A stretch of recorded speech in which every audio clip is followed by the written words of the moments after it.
Welcome to Fighting Stats, the ultimate channel for UFC fans who love statistics and betting breakdowns. I'm your host Artsy, and today I'll be getting you ready for the upcoming UFC fights. Here at Fighting Stats, we have exclusive UFC stats not available anywhere else, giving us a huge edge over the sportsbooks that help us make money long term. Here at Fighting Stats, we also track how often they throw that left jab or that right hook from southpaw, how often they're moving back, or how much time is spent in side control versus full mount. We have all of that information, but that's not it. We pair that with our tape study here. We're going to go through the fights. We're going to watch for fighters' strengths, weaknesses, tendencies, and overall strategies to help you get prepared for the upcoming UFC fights. So sit back, relax, and enjoy the show. Welcome to Fighting Stats.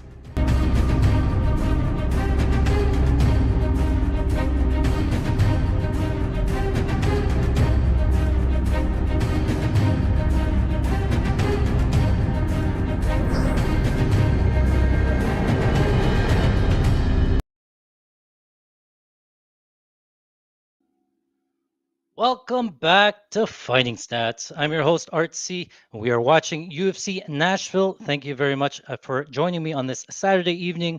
Sort of a mix of fights, a couple of interesting ones, a couple of not so interesting ones, but so far so good. If you are new here, welcome. This is Fighting Stats. My name is Artsy. What we're going to be doing is that we're going to be watching the UFC Nashville main card together.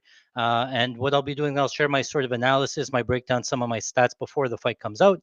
I'll tell you sort of what lines interest me in terms of a betting angle, and then we're going to be attacking these fights live. So I'm going to pull up all of my betting accounts. I'll share some of my screens.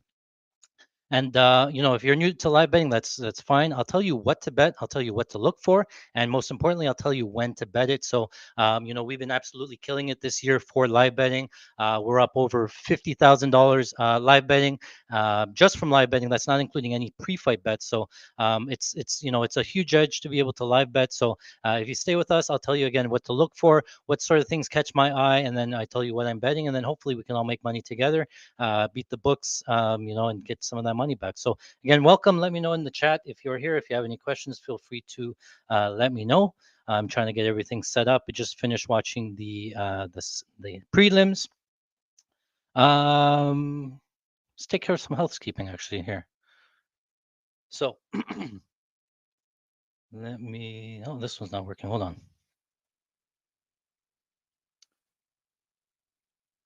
Share screen, entire screen. You want this one?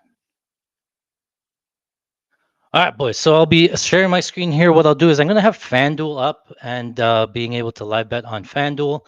I'll have the ESPN tracker going in terms of significant strikes and takedowns.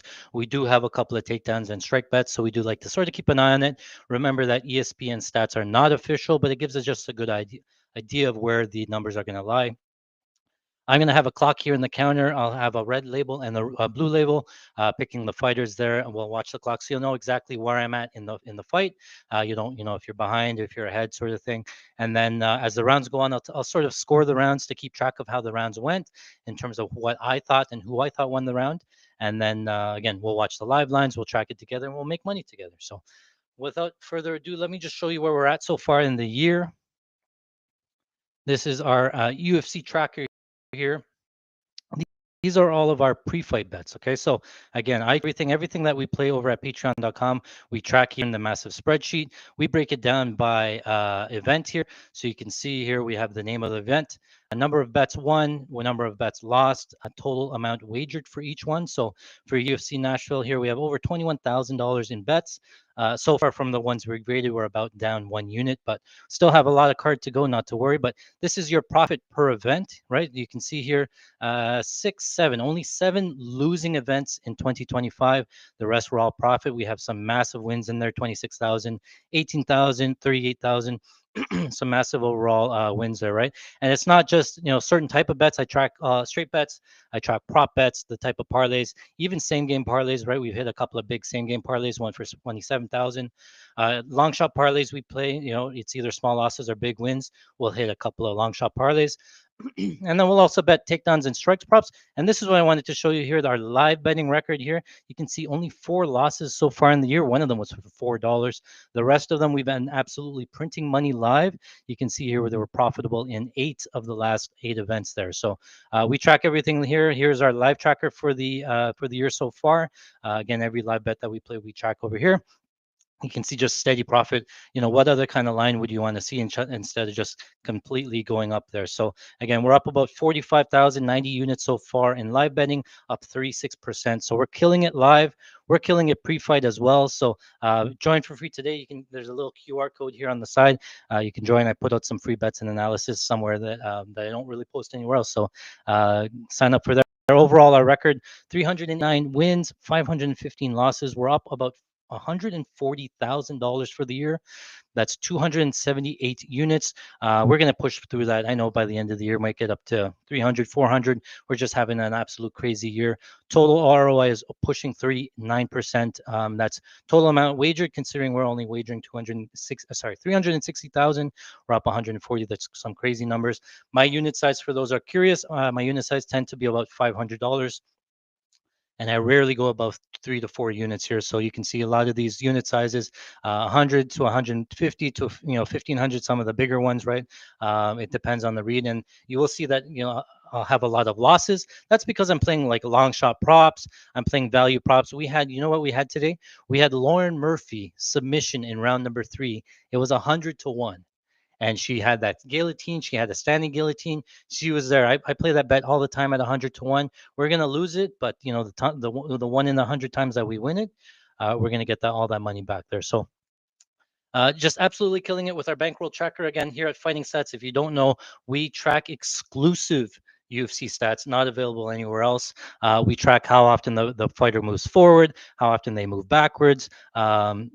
We have all of their striking tendencies. So we have a lot of these stat sheets here. Offense versus defense tells you the striking accuracy. We track by round, right? So this is Derrick Lewis. You can see he's not a big volume guy from our charts. His round 5, he tends to go down in terms of the volume, right? Understandable for somebody that like Derrick Lewis, right? So all of this information helps us bet. It gives us a huge edge over the sports books. It's probably one of the reasons why we're doing so well is because we have all of this information that a lot of people and actually nobody else really has, right? So we have fighting stats time tendencies, right? So when Derrick Lewis was on top, he'd be most of the time in back mount, but when he's on bottom, you can see here 71% of the time he spends in half guard. Where else are you finding that type of information? And it really tells you a lot, especially if you know what you're looking for. Here's Derrick Lewis's striking tendencies. He likes to stand orthodox. He's going to throw this right hand, right? That's his power hand. He's going to throw it 15% of the time. Then he goes left hook 15% of the time. It really gives you a good idea of what they're looking to do, what their game plan might be, what positions might they be in. So it really helps us with the analysis and the betting. And I don't just rely on the stats, right? I do extensive tape study. I go back and watch each of the matchups, each person's last 3 or 4 fights. Gives me a good idea of what each person wants to do. What the game plan is. It's not about the record a lot of the time. It's not about the opponent. It's about styles make fights, and sometimes it's just about the matchup. And if you can read that and read sort of what people want to do, then you'll have a huge edge over the books here. Let me open this one back up. All right, let's see who is here. Sunday says, "Let's get it." What's going on, my brother? What's up, bro? Welcome, Bill. Who you got for Tafa and Tokos Until? We'll get into that breakdown there, but spoiler alert, I do like Tokos, but I have him decision only. So it's if he gets starched on the feet, you're okay. I think he can win a decision through grappling, and I'll get into that breakdown soon. But yeah, I don't know if I can lay the juice on Tafa there.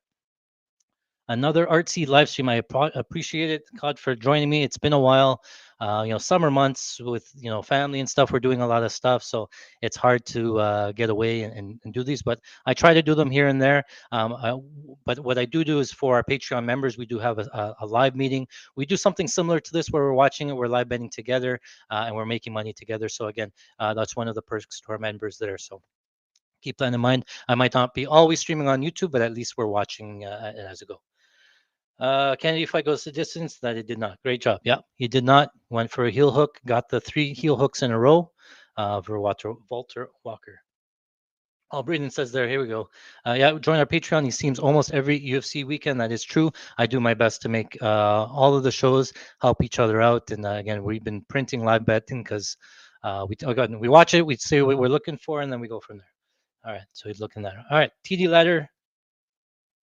Yeah, we have a takedown ladder on Tokos, but you know what? I don't think we hit the first side of the ladder because we had some Walter Walker. We knew that he was going to grapple, so he didn't really get any takedowns here, right? So um, let's get into the bets. Let's see what we have in terms of bets here. So it's going to be Tokos versus Junior Tafa. So I'm trying to remember if it's Justin or Junior, but brothers Junior Tafa. Tafa's gonna. He reminds me of like a Mark Hunt. He reminds me of like sort of a plotter on the feet, kickboxer. Doesn't want to get down to the ground. Allergic to the ground, but heavy hands. Wants to load up on strikes and can slow down a little bit, right? And Tokas on the other side, he's not really great at anything. But what he does want to do is grapple, and he does want to wrestle. He trains with Brendan Allen, so he's getting decent reps every single day.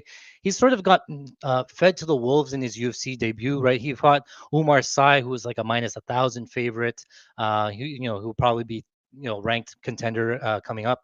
Then he was thrown to the wolves against Sterling. He was supposed to get finished in that one. Sterling ended up going to decision in that, but Sterling was a big favorite. He's just getting fed to the wolves. He haven't had an opportunity to really showcase what he wants to do. His regional stuff's not too impressive either, but again, he grapples and he goes for the single leg, he goes for the double leg.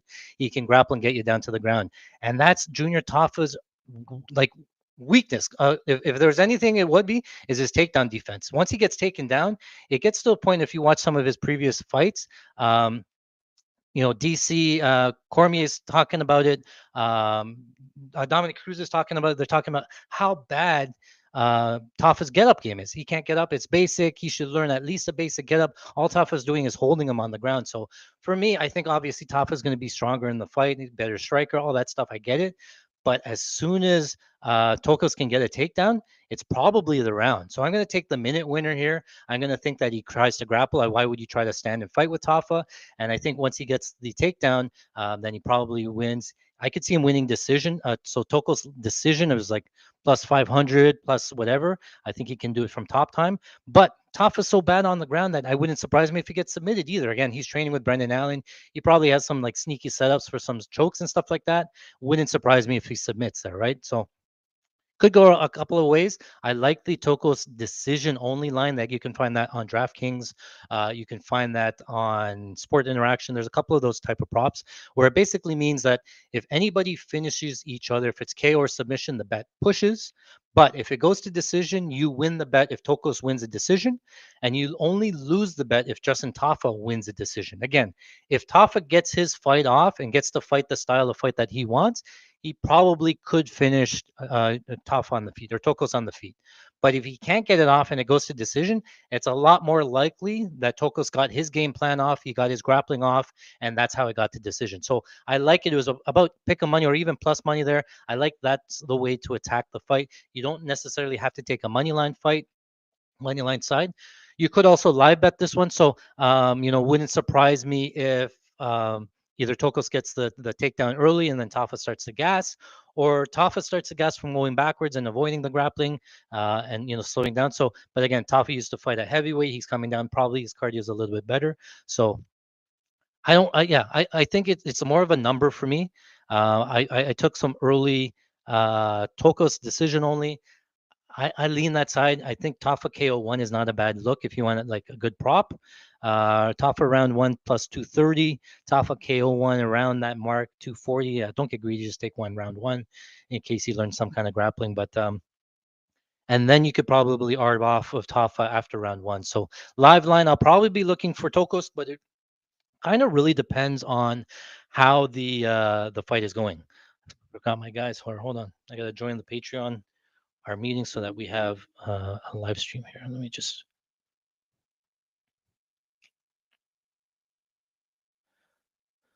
While I get this set up here, they are just walking into the cage so you guys aren't missing anything. Junior Tafa isn't walking in. Tokos is already in there. My guys here, just give me a second.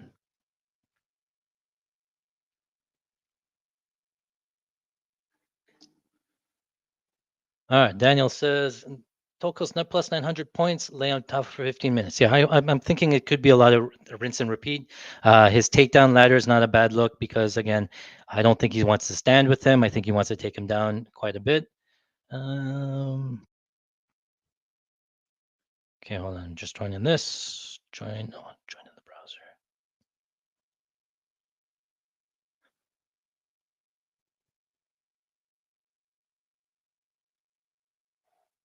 All right, gotta make sure that this on mute. All right, guys. All right, we're in. All right, so Tokos is in the cage. Tafa's in the cage. We are kicking off the main event. Let me share my screen so we have everything up. Actually, give me a second. Let me log in. Let me log into my accounts. I'll be live betting on DraftKings. I'll be live betting on FanDuel, and I think MGM is going to have some lives as well.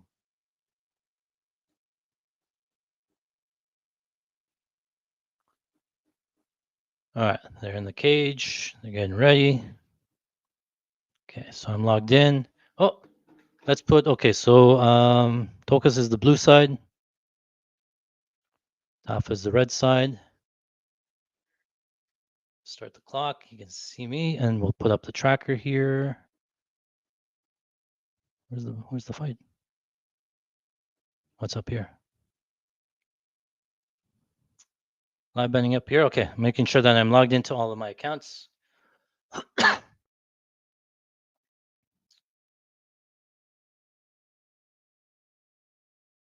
Can't talk when I'm logging in. All right. Bruce Buffer's still announcing. Jump the ball in here. All right, logged into DraftKings, logged into FanDuel. Oh, what happened here? Oh, I closed it. Oh, shit. All right, they're off. I'm just trying to fix this thing here. Hold on. Outside kick for Tokos right away. Oh, my screen. Start this. Jab misses for Tafa. Outside kick for Tokos again. Tafa on the front foot, left hook off the guard. We're going to load up a Tokos live bet here. We're going to put it in for 500, 1 unit, and we're going to watch the live line. Tokos in on a takedown attempt, looking for a single leg.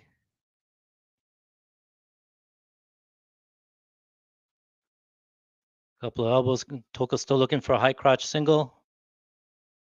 What the heck? Tokos working, almost got that takedown, still on it, and he's going to get a takedown. Tokos with a takedown. Tafa's with his butt up against the fence, though. Looks like Tafa trying to get back up. I'm going to take Tokos plus 220. 220 on DraftKings, see if I can get it in. Tokos plus 220 live, 1 unit.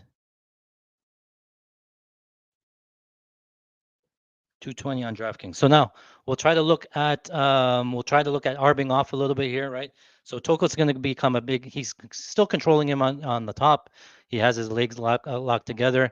This is tiresome for Tafa, right? He's not really used to having to grapple. He's a striker. He's not be used to these type of muscles. He's going to have to work to get back up to his feet. So Toko's still controlling him here. Looks like Tafa's going to get back up. He is back up, but Toko's still clinching him.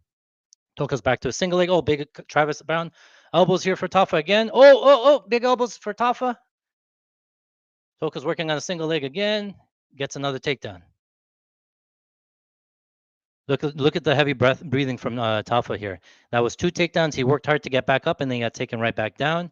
He's going to start to breathe a little bit harder, right? So we're going to look for more Tokos. See if we can hit this live line. What does it say? Plus 190 still.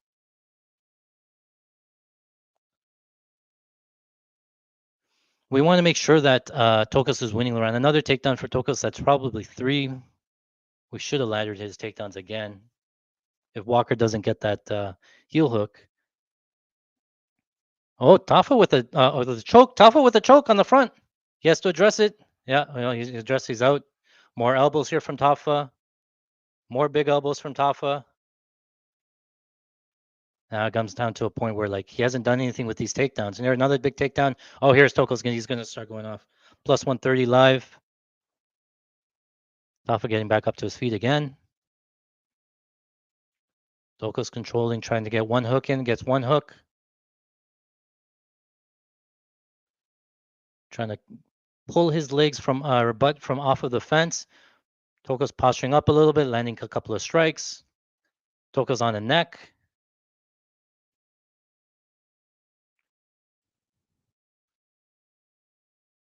Still working a neck here, controlling the posture, controlling the position. Still plus 130 on FanDuel for Tokos, plus 110 on DraftKings. I'm going to hold off for now.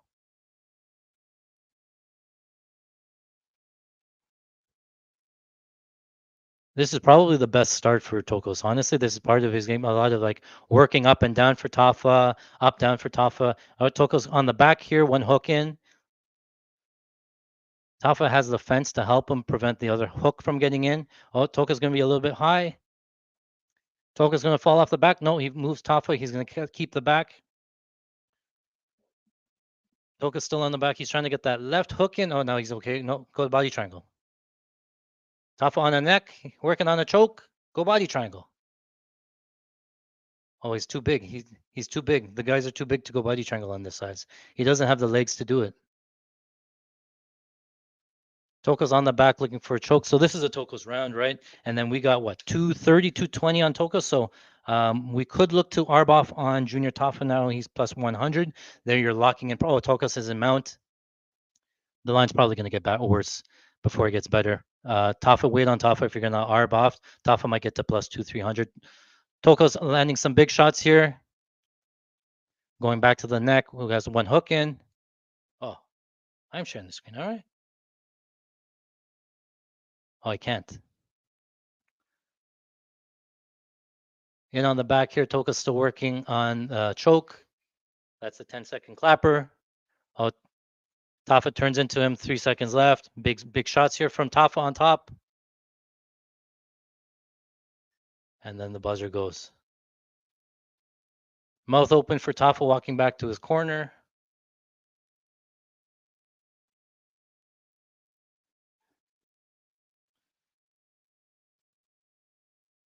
Guys, yeah, the Patreon's live is off because I can't do both. I can't do the streaming here and streaming there.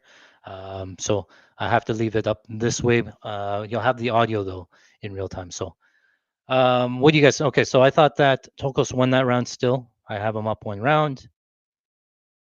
Now people are thinking that you stole the round back, eh? Tafa would have stolen that round. Oh, you can get 120. You know what? I'm gonna play the.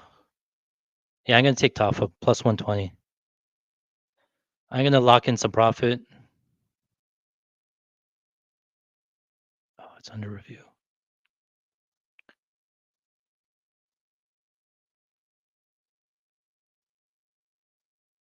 Didn't go through. Okay.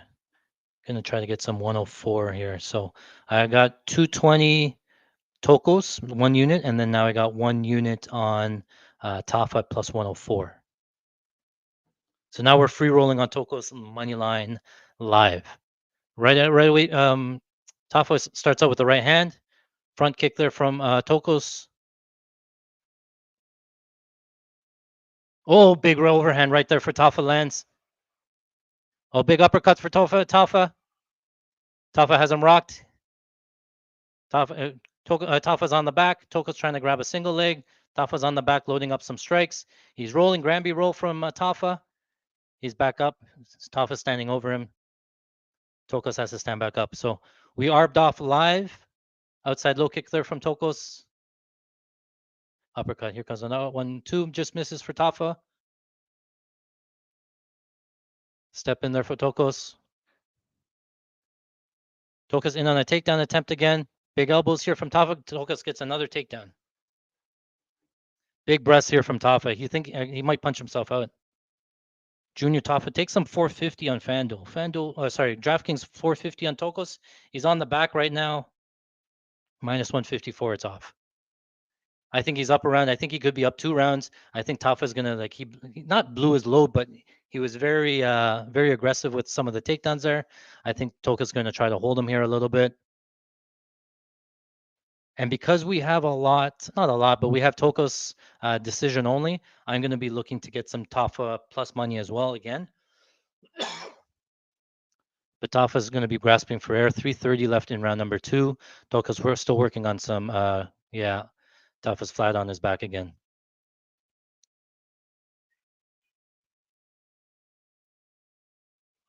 Tokos breathing heavy though too. On top, he's going to get to mount. Tokos going to get to mount. Minus 102 still on FanDuel. No, Tafa defends half-heartedly. Tokos is on top, like wincing, like as in he's out of breath or like completely like he's taking a breather here for sure, controlling the position, trying to get some breath back. He doesn't have to go crazy. Oh, Toko with a big ground and pound here. Oh, big ground and pound. Tafa trying to get back up. Tokos on the back. We did take some Tokos sub 2-3. No, Tokos gonna blow himself out here too. So Toka's still on top, still in a half guard, throwing some big ground and pound. This is going to be another Tokos round. 2.5 minutes left. The over 1.5 hits. Whoever hit the or had the over 1.5, you guys hit. Yeah, Tafa looking definitely tired. Oh, Toka's trying to set up an arm triangle up against the fence. Nope. Tafa recognizes it, but this is what I'm talking about. Like I'd rather take the grappler, and when Tafa gets stuck on his back, then it's hard to lay the money on this guy. And the longer the fight goes, the harder it is for Tafa to get back up. You know how he really struggled in round 1. Not struggled, but he was down, up, down, up, down, up in round 1. It's not going to happen in rounds 2 and 3 because now it's like he needs the time to recover. He might have like one burst of energy at the end of the round. This could look like Derrick Lewis here too in this position, where Lewis just accepts bottom here for a while, regains some energy, and then tries to explode back up. Tokos big ground and pound here. The referee's close. No. Tafa partially gives up his back again. This line's off. I'm taking 142. On FanDuel still? No, yeah, I saw 142 on FanDuel. I wasn't paying attention.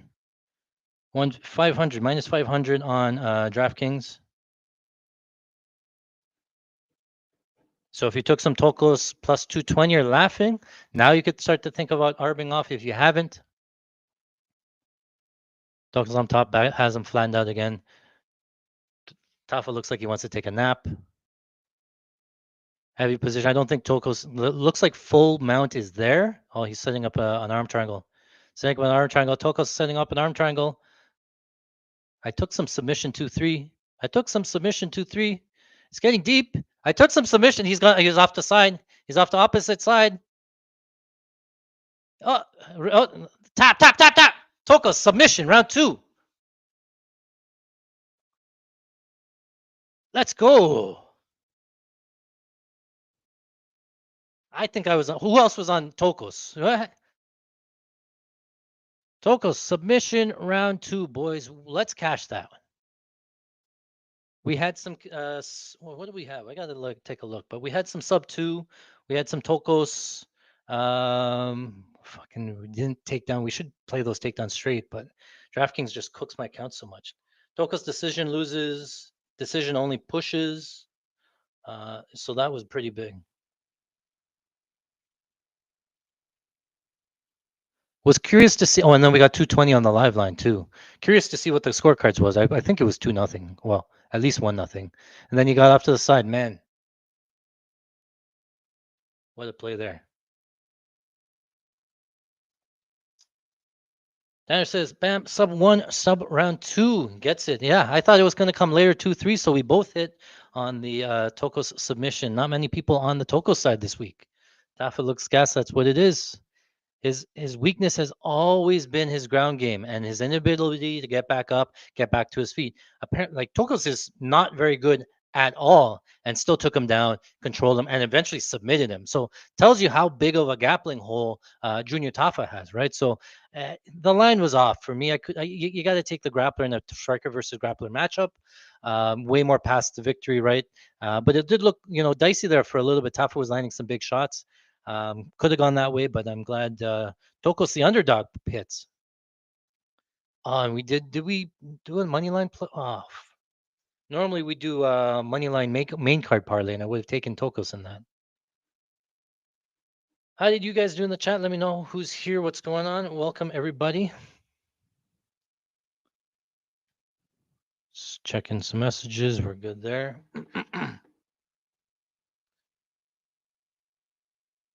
So Tokos money line hits, so we're back on track. These ones push.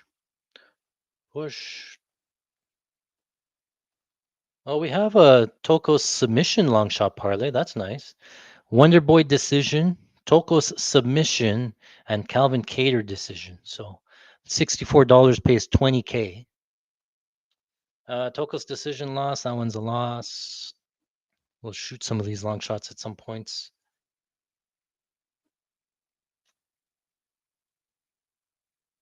Yeah. Okay. What else? We lost on Chidi.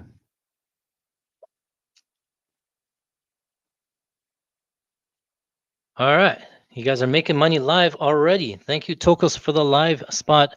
We hit a 220 underdog right out of the gate, guys.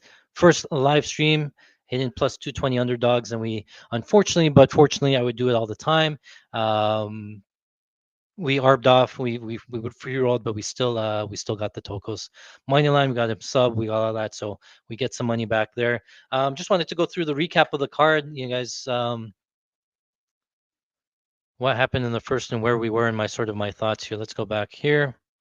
So starting out the night, what a fucking brutal beat in this one. So Fatima Klein versus Melissa Martinez. Um, we pretty much called this fight exactly. Martinez is going to be light on the feet, keep the outside circle, try to stay away. Very hard for Fatima Klein to close the distance, get in takedowns. Fatima Klein never got close to a takedown because at first you have to get a hold of her, clinch her. From the clinch, you have to move into the legs, get the legs to down to the ground. She was never close to winning a decision. And then on the feet, I thought it was pretty even. Klein gets the kick because she doesn't want to get, she doesn't care about getting taken down. Melissa Martinez can no longer kick anymore. Klein just picks her apart at range. We hit the over 2.5 rounds.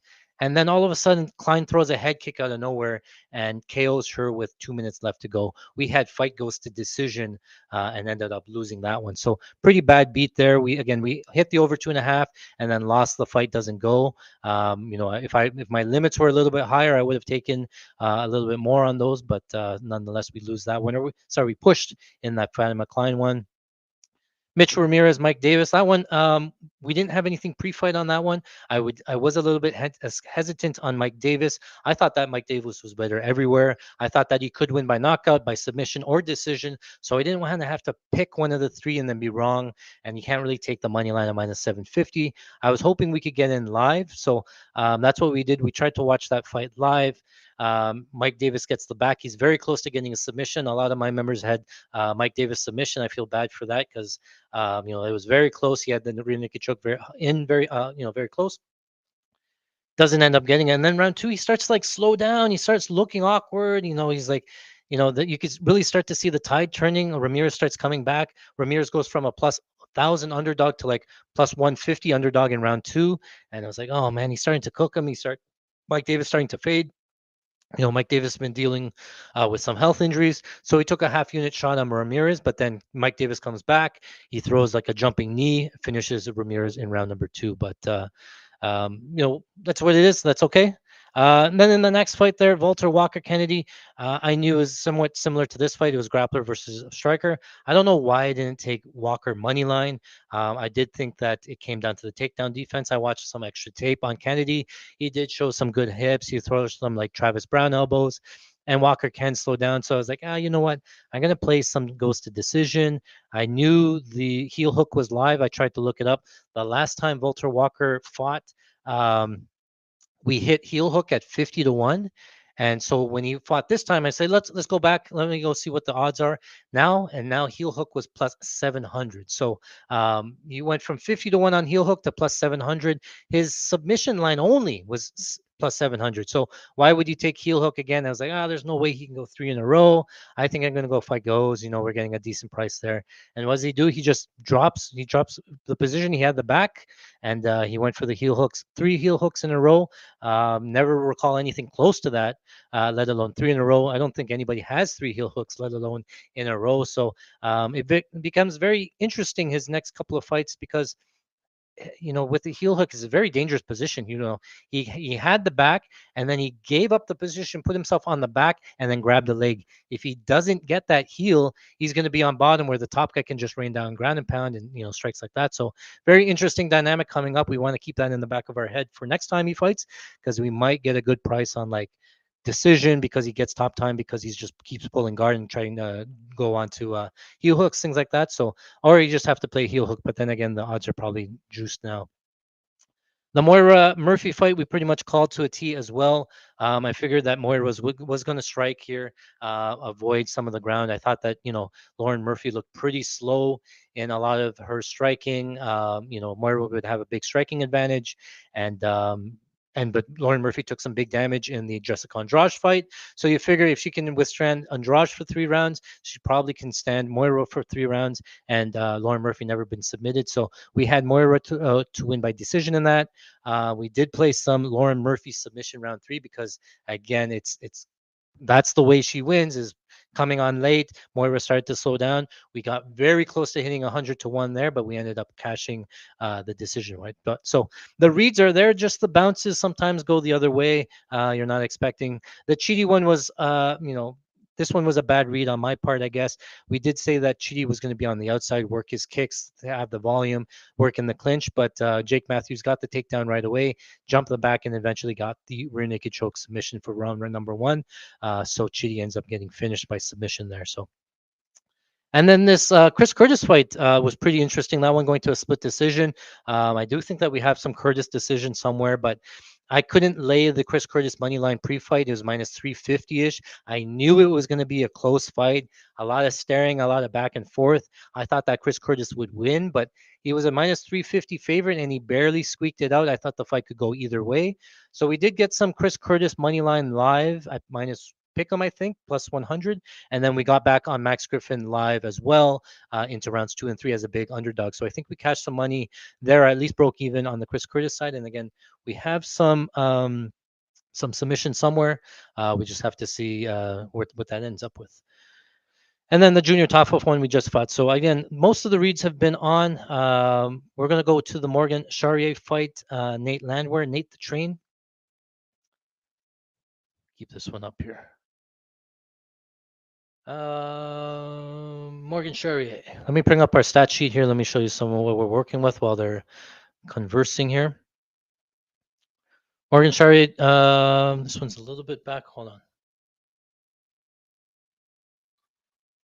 20-11-1 is the Morgan Charrière from France. He's the minus 230 favorite for taking on Nate the Train Landwehr. He's going to be the plus 195 underdog.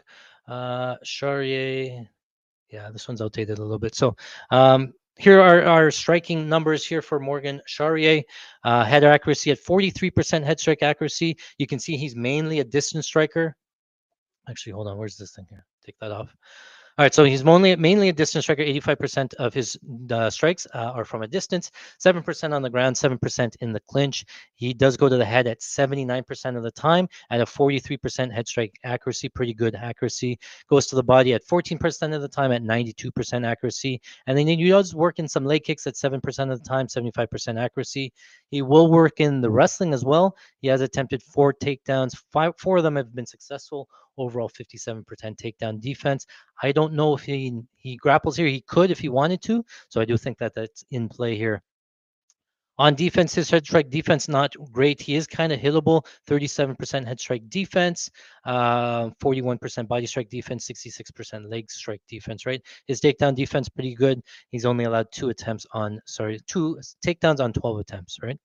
And then you can see his offensive striking here. He does tend to fade a little bit into round number 3, but the sample size is just the one fight against Chepe Mariscal.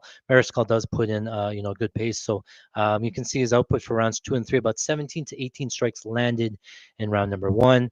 You can see that his strikes absorbed go up as well, but again, kind of skewed because it's a smaller sample size. He fought Chepe Mariscal, who just poured it on him, landed 23 strikes in round number 3. So on the grappling, again, he's attempted 7 takedowns, once against 2 against Miranda, got 2 of 2, and then here he went against Chepe. He got 2 out of 5 takedowns against Chepe.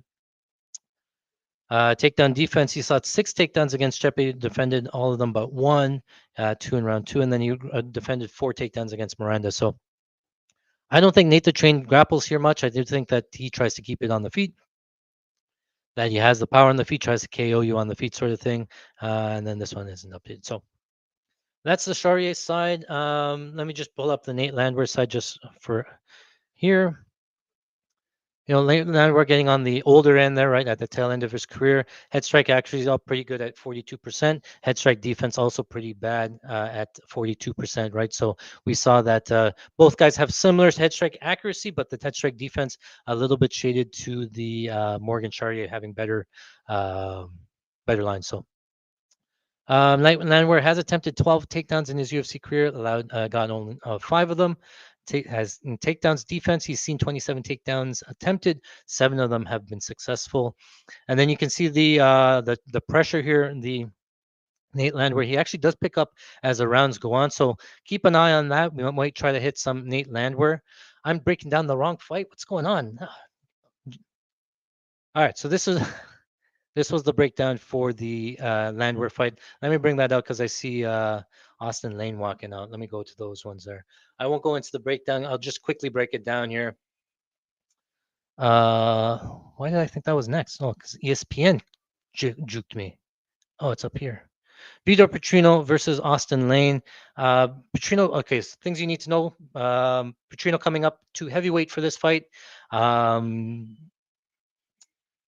Lane, pretty big. I think he was a former football player. He has football tackles, but he's not very good. His striking defense, his chin's way up in the air. Petrino does hit very hard and probably has a big striking advantage in terms of power.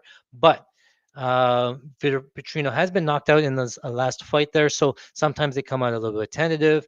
Austin Lane is a good striker. But again, he does have a big grappling hole, so it wouldn't surprise me if Petrino goes for a takedown here and tries to grapple. Petrino has attempted multiple takedowns in every single fight. So 4 takedowns against Justin Jacoby, Anthony Smith. You know what?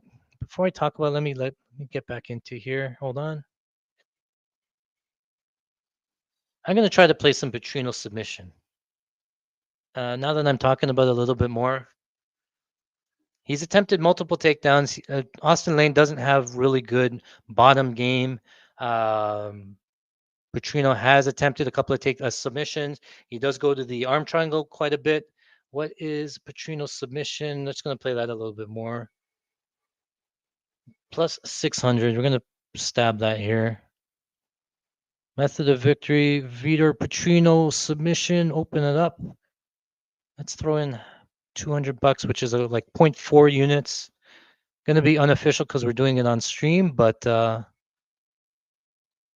something to root for because I don't have money line. It's hard for me to lay this kind of money line. I took fight starts round 2. Let me just show you here that on FanDuel, DraftKings has it. I think BetRivers has it here. Fight starts round 2 minus 142. That's what we took. It doesn't really take a side. I think Petrino could try to grapple. I think Austin Lane could try to grapple. I think it could be a staring contest for a little bit. I take fight starts round 2 to be a little bit contrarian, but I do think that Petrino can finish him later. A lot of the Petrino finishes did come past round 1. I know you think that he's a big finisher, and oh man, he looks jacked. Petrino looks absolutely jacked at heavyweight. Holy smokes!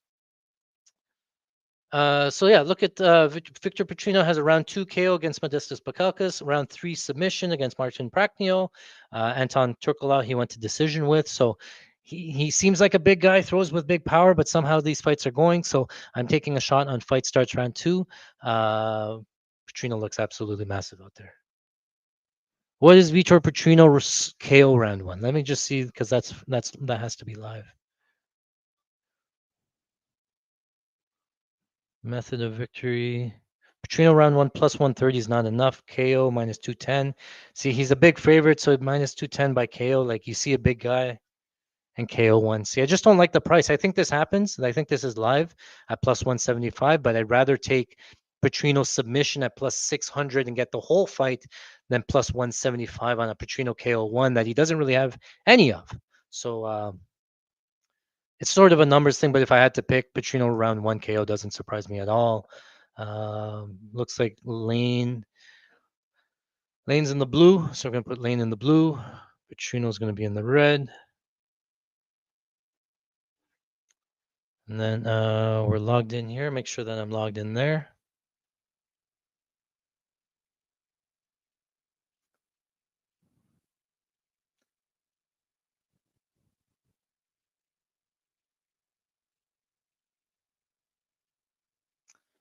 All right, logging into DraftKings.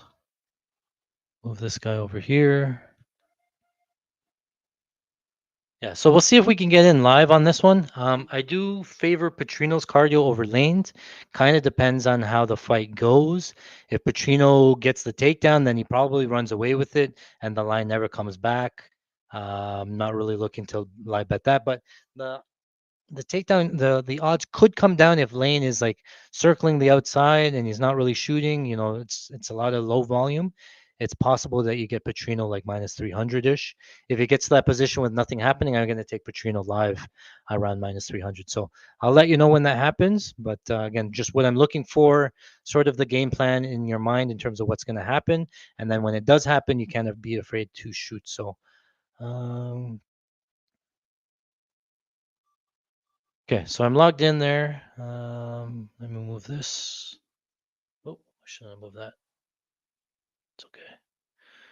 Loading up a Petrino bet here.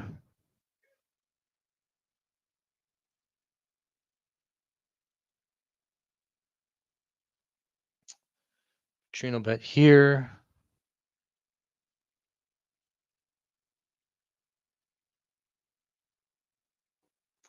All right, round number 2, they're off. Or round number 1, they're off.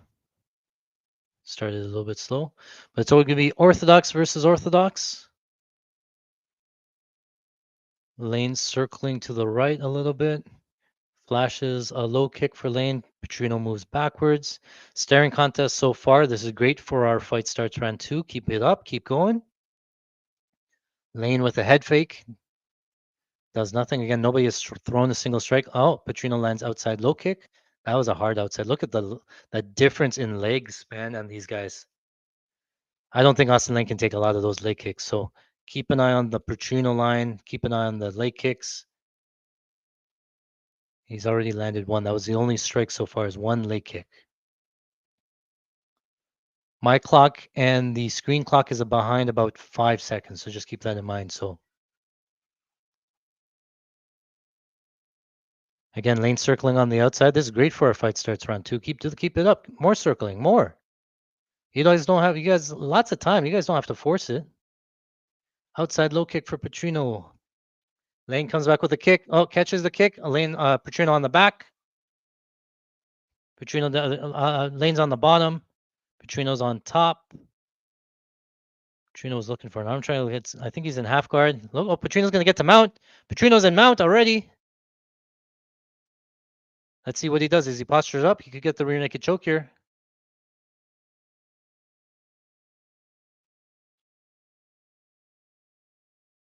Petrino's in mount. He's just waiting. He's going to posture up here. Then he's going to throw some damage, and then it's really up to Lane if he's going to just eat the damage or he's going to roll. Oh, Petrino looking for an arm triangle. Oh, I looked up Petrino arm triangle. I looked it up. It was only plus 1,200, so I didn't play it. But I said, what's the odds on Petrino arm triangle? I'd rather take submission at plus 600, but I knew he was going to look for it.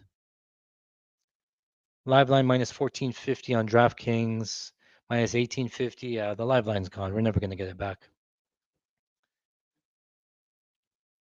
That's just whether or not he gets the submission here. So still lots of time to work in round number 1.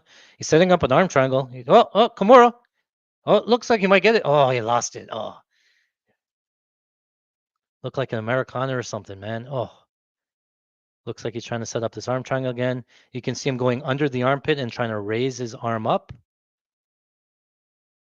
Petrino should do some damage here on top. Lane just holding him. I don't think you're ever going to get stood up here at this position here. Lane just holding on. Oh, Petrino arm triangle. He's setting it up. He has the arm. He has the arm. Petrino arm triangle. Arm triangle. He's going to go off to the side. Yes, he's in mount. He's not giving up the mount position yet. He's jumping out. He has to go over to the side. Some guys can finish it from mount, but some guys will jump off. I think he's holding it. He should let go of the arm. So he's just going to hold the position. He doesn't want to go off the side and give up the position. He knows he can hold this for a while. Lane sort of. Oh, no, he didn't get it. It's so deep, guys. It's so deep. Petrino, working out, he's out. Petrino went to do some body lock shots, and he's out. Plus 600. Plus 600. We just took Petrino's submission. Those are the little bounces, like you get to that position, you say arm triangle, and maybe not, and then now he's ground and pound. Now he's posturing up and ground and pound. Oh, come on. Up. Lane rolls up, gives up his back. Petrino on the back. Oh, under the chin, on the chin, under the chin. Looks for rear naked choke.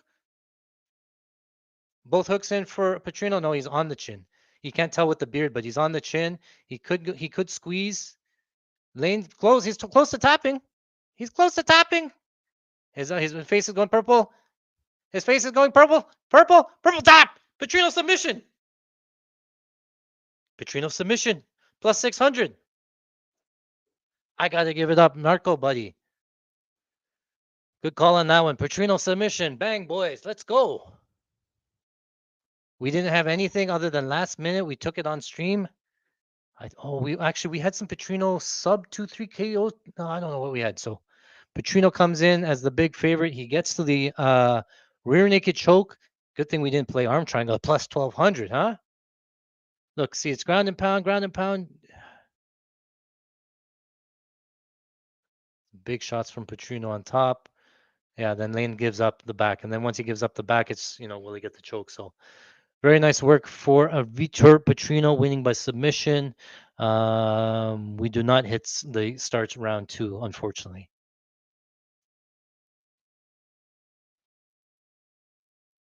Yeah, he got it under the chin there, man. Damn.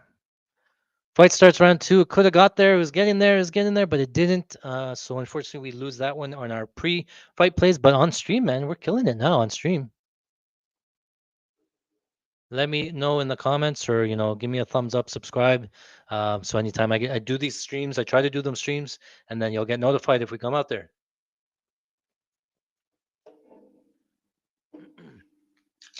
Cheers, boys. Saturday night, watching UFC, winning money, making money.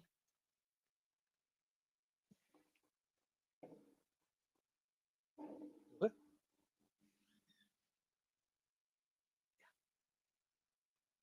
No. Okay. All right. Looks like some of my buddies are killing it. That's great. Let me know, yeah, guys. Who's killing it here? It looks like some guys are killing it here. Art the Goat, guys. I've been doing this for so long that it's not just an overnight thing. It's not he's running hot. I've been doing this for like I've been betting on UFC for about 20 years. Back I used to watch UFC all the time. I used to play poker all the time. It made sense to sort of mix the two together. And then I started at $1 units, $2 units, making all the mistakes in the world.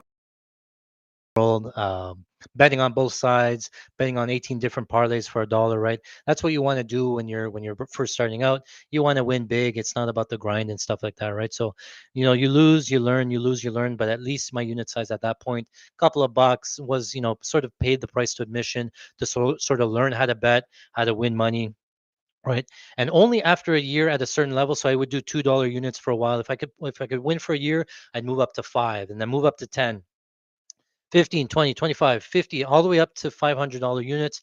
Last year was $500 units. I've been working my way up, grinding from over the years. I could have gone to $1,000 units this year, but I'm struggling, guys. You don't understand. When you are successful with sports betting, it's impossible to get money down. I cannot find ways to bet money. If I had unlimited limits and the ability to bet however I wanted, I would clear $1 million easily. So, it's almost impossible for me to get money down. I'm asking, I have a lot of friends and family now that try to help me out, but even then, I'm getting limited within weeks or like within days. Really, I open an account and they limit me, so now I can only bet $2 at a time, $3 at a time.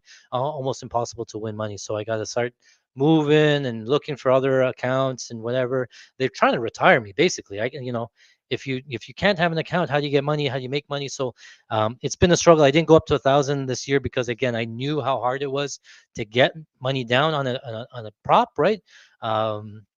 So I left it at 500, and again, we're killing it on the props because again, we put in the time, we put in the research, we put in the tape study, we have the experience, we have stats that nobody else has, and we know what we're watching, we know what we're looking for. So it's not an overnight thing. I wasn't born, I didn't come into money. There's a lot of these guys that are up there dropping 30K to 50K, but they've only been betting for a year. Where does the money come from? How do you guys have the capital to do that? You can't be watching as enough tape as we are. So one of the OGs in the game, I guess, one of the guys who do the research. So if you don't know Artsy, you can follow me on X, Mr. Electrocute on X, but otherwise, we're fighting sets everywhere else. So go follow us there. So, Squidward says we hit an 80-1 on the Tokos fight. I did not know that. What did we hit? That's amazing. What did we hit? Tokos over 1.5 takedowns. Murphy takedowns. I think we have a DraftKings parlay that's live too. Ooh, Moira takedowns. Oh, Lane did. How many strikes did Lane get? No, he didn't get that one. Lost. What did we hit? We hit a round robin. 80-1 on 365. Oh. Okay, nice. I think we had the same game parlay. Oh my goodness. Oh, here it is. So he says we played Tokos most strikes, Tafa most significant strike. Oh, Tafa most significant strikes, and Tokos submission. Oh my goodness, we hit that one. Beautiful, beautiful. Yeah. I was in UFC footage. I used to fight in the UFC. What are you talking about? Of course, that is not true. City Boy says definitely share. Yeah, just let your friends know, let everybody know. I think I'm one of the best in the game. Just the research, the studying. I'm not fake about anything. I post all of the props and everything out in the open, so you can see how we're doing. You can go back and check the history, 2024, 2023. It's been consistent, just continuous profit. So let me show it to you. Here's our profit chart for 2024. We started out hot out the gate in 2024. We sort of tapered off a little bit into Q1, Q2, and then we really started to find our rhythm in Q3. 2024 went from 25K up to like 55K, 60K. Overall for the year, last year, we were up 60,000 in pre-fight. And then 2025, we just continued just on that crazy train. So it's been since like last year September-ish. We just started to take off. This is the profit chart from this year. So imagine where it was from before, from September, right? It's all the way down there. So we've just been taking off, and that's the profit chart you want to see. You don't want to see up, down, up, down, up, down. You don't want to see up, straight and then up and then straight and then up. That you want consistent winning, that it's not one big shot at a time. It's we hit big plays, but we also grind the little plays. Most of my bets are going to be straight bets. I do throw in parlays. I throw in shoot for the moon ones because I know people like it. But again, those are the ways to hit the casino big. And again, because the outs that I have and the ability not to get money down, I try to get as much money down as I can as quickly as possible. So again, we are killing it. Let me move this over. What do we have for the next one? I already broke down the next fight already. That's who's that? Landwehr, Nate the Train. Yeah. Okay. So in terms of bets for the, let's go to DraftKings. DraftKings has some interesting bets sometimes. Morgan, Charrière, Nate Landwehr. Okay. So I kind of think that Charrière is better technically everywhere. He's better technically striker. He's a better wrestler, better defensive wrestler, better striker. He has him covered everywhere. But the things that he doesn't have is fight IQ sometimes. The ability to like turn it on or turn it off, right? He has all of the tools to win. He just doesn't put it together sometimes at the best of times. Late Landwehr, power puncher. He's going to throw a lot of power into his strikes. Not the most technical, but again, he shoots and he keeps coming. He throws with power. So Nate Landwehr to win by knockout, very live. Nate Landwehr as a dog is actually pretty live as well. But again, I just think Charrière, his defense is pretty good. His movement's pretty good. His striking, his footwork. I think if he gets trouble on the feet, he can get the fight down to the ground. I think he has more ways to win for Charrière. So I do like his money line. I did play a money line on Charrière, but I recognize that Landwehr's live to knockout, live to win. If you like the Landwehr side, you can take a sprinkle on Landwehr KO. Again, he throws hard. Charrière has been dropped. He did get dropped in his last fight, so plus 600 if you're looking for something juicy to play. If you don't want to play money lines, again, that's what I do. If I see value, it doesn't matter if it's an underdog or a favorite. Value is value. So I took the Morgan Charrière money line. I do think it goes to decision more often than not. So you could take a look at the goes to decision minus 120. That's not a bad look again. But in fights that go to decision, I'm probably taking Charrière anyways. And I think Charrière can finish. So I played the money line. But my prediction is going to be a Morgan Charrière by decision. I think that's probably how it goes. Any interesting lines here on Fan or in DraftKings? You could take this Morgan Charrière decision only line. It's better than his money line because again, it protects you if Landwehr gets knocked out or throws a knockout, finishes AM. It's pretty much close to his money line, and you get his decision equity. I think Charrière wins more decisions than Landwehr wins, sort of thing. And then if you like the Landwehr side, you could take this finish only. You could take the Landwehr KO only. Even the round one only. That's not a bad look here. Nate Landwehr round one only plus 225. Round one only. So this means that if Nate Landwehr wins in round one, we win at plus 225. If Morgan Charrière wins in round one, then we lose our bet. And if it goes to round two, then the bet pushes. So I kind of like that play. I'm on the Charrière side because I think he's going to win. But I think Landwehr has all the round one equity, right? He put out Jamal Emmers in round one. He got KO'd by Arusa, KO'd by Herbert Burns by a knee. Charrière got dropped. I'm going to play it. I'm going to play round one only, 225. Let's do half a unit. Action required. Your bet amount requires confirmation by a member of our trading team. We will let you know if we can accept your money. That was only $250. They said, yeah, we'll take it. There have been many times where I put in bets, they won't take it. Every time my bet gets reviewed, then obviously the account gets flagged because there's like, oh, it's this fucking guy again with another big ass bet. Oh, well, we know who is this guy? Let's limit his account. Let me, he looks like a sharp guy betting on, these type of props. So you either bet a little bit and not get noticed for a while, or you send these crazy bets to a trader every time and get your account flagged.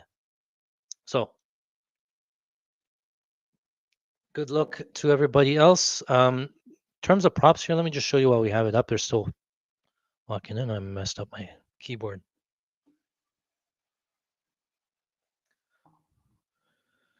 Significant strikes. These ones are not a bad look because I do think that the fight goes to decision. I think that Landwehr continues to just press and pour it on, sort of thing. So significant strikes would not surprise me if any of these big ladders hit.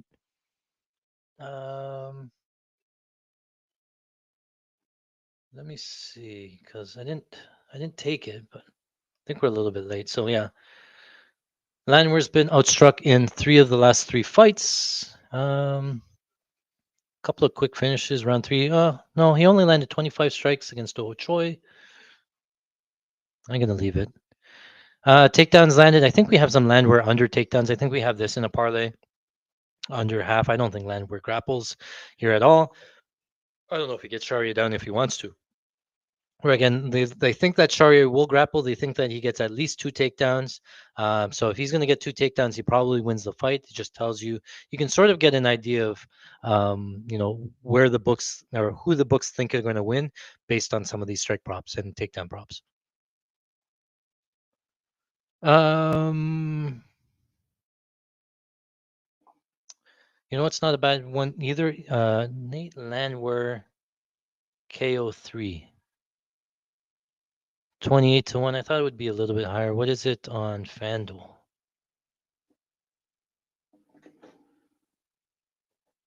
Maybe he pushes the pace. You know, a fight has a lot of options. Like it's not just about the money line. There's a lot of ways that you can attack a fight with different prop bets, same game parlays, takedown props. Especially if you know what to look for and you have an idea of how the fight will play out, you can sort of smash these off-market props because even the bookmakers aren't doing this type of research and analysis and stuff, right? A lot of the times they'll just go back and look, oh, he got two takedowns, two takedowns, two takedowns. He must get two takedowns this fight. We're going to set the line at 1.5. But maybe he's fighting a completely different fighter. It's a different type of fight style. So a lot of those times, those markets are way off because the books don't have the time to sort of do the analysis and do the market research, I guess. Where are we here? So Shari's still coming into the octagon.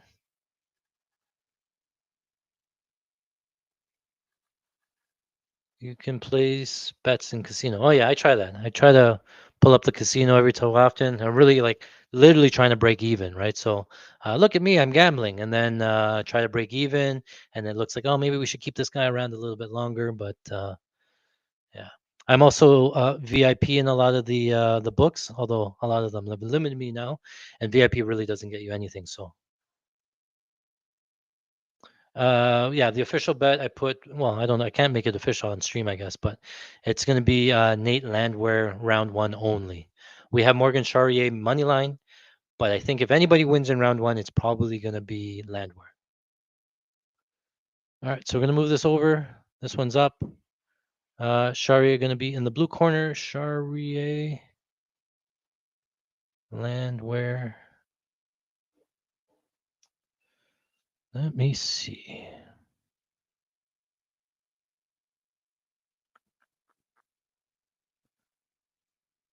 All right, Landwehr's coming out. Let me see what we got here.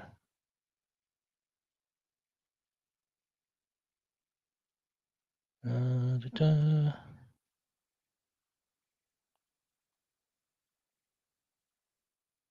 All right. Just looking at what else have we played. Where's the thing? Bonfim, go.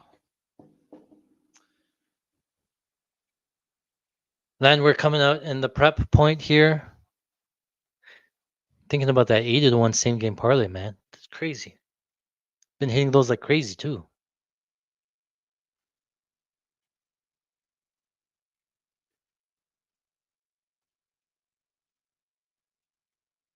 For my elbow room says Arkin can't keep up with the money printing machine. His money counting machine is always buzzing. That is true. Gonna look very suspicious come tax season. But luckily in Canada, we don't pay taxes on winnings. Um, It's actually pretty funny because they do have like these like money laundering bills or checks and stuff like that. Just like when you withdraw 10K from your bank, they ask for ID. They ask all these questions. At the casino, it's anything over 3K. So if you withdraw 3K or if you bet more than 3K, they have where's this money coming from? Like they got to check your ID, put you into the system. So I got stacks. I got stacks of tickets, and every time you go, you got to make sure that you're under 3K so you don't raise any alarms. Hey, I'd like to cash these tickets out, whatever. And then next time you come, it's another 3K, and it's another 3K. It's like, yeah, good problems to have, but just tips to learn when you get successful, I guess. All right, Bruce Buffer's in the octagon, reading away. Let's see here. We have Charrière Landwehr. We have the clock up. Make sure I'm logged in.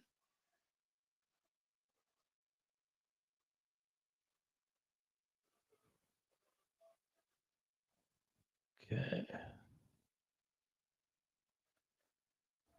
Still logged in here. Okay. In terms of live betting, I don't know. I think Landwehr can take over later, right? We saw the stats and numbers in terms of the pace that he can put on to, into late. Maybe we live bet Landwehr if he gets taken down and sort of gets laid on. We have Charrière money line, so if Landwehr gets really big, plus 5, 600, especially early, I'm not afraid to jump off that, right? It's a good way to lock it in, right? Say, for example, we take Charrière money line. I think we got 220, 210. We got him a little bit early around the minus 200s ish. And then, the fight starts out. He gets a takedown right away, round one. All of a sudden, Morgan Charrière goes to minus 600, and you can get plus 450 on Charrière, something like that. Don't be afraid to just jump off the other side. Lock in profit. Only one takedown's happened so far, and it's in the first minute. Why not lock in profit when you can? And it gives yourself, less room to go bankrupt and stuff, right? So round one, gotta reset. All right, they're off. All right, Orthodox versus Orthodox here. Shari in the blue trunks, Landwehr in the black trunks. Shari goes outside low kick early.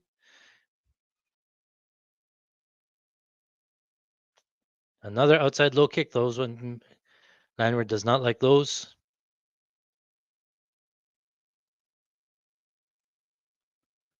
Outside low kick from Landwehr. Oh, he's biting on the feints, but yeah, he's watching the leg now. Landwehr. He did try to check it, or he flashed the check. So Shari's gonna have to set up those low kicks with strikes first. There it is. Another one. Another outside low kick for Charrière. I gotta say it in French. Charrière. Morgan Charrière. I took French up until high school and university, and then forgot it all. 404 still left. Still Orthodox. Well, another outside low kick. Still staring at each other, sort of thing. Make sure I have my live betting menu up.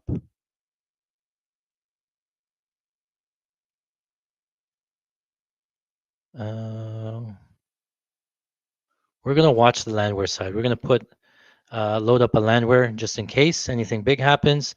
Landwehr is more likely to land something big. Shari more likely to get a takedown. So we're going to land up in Landwehr, 1 unit.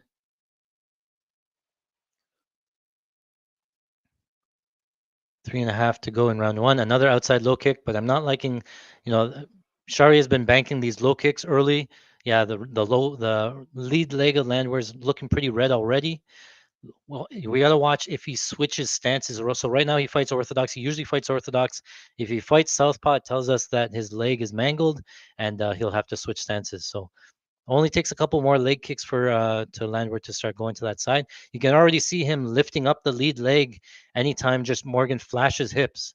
So those leg kicks are definitely landing. Another one lands for Charrière. Another left hook. Looks like the live line on Charrière. Actually, you know what? Let me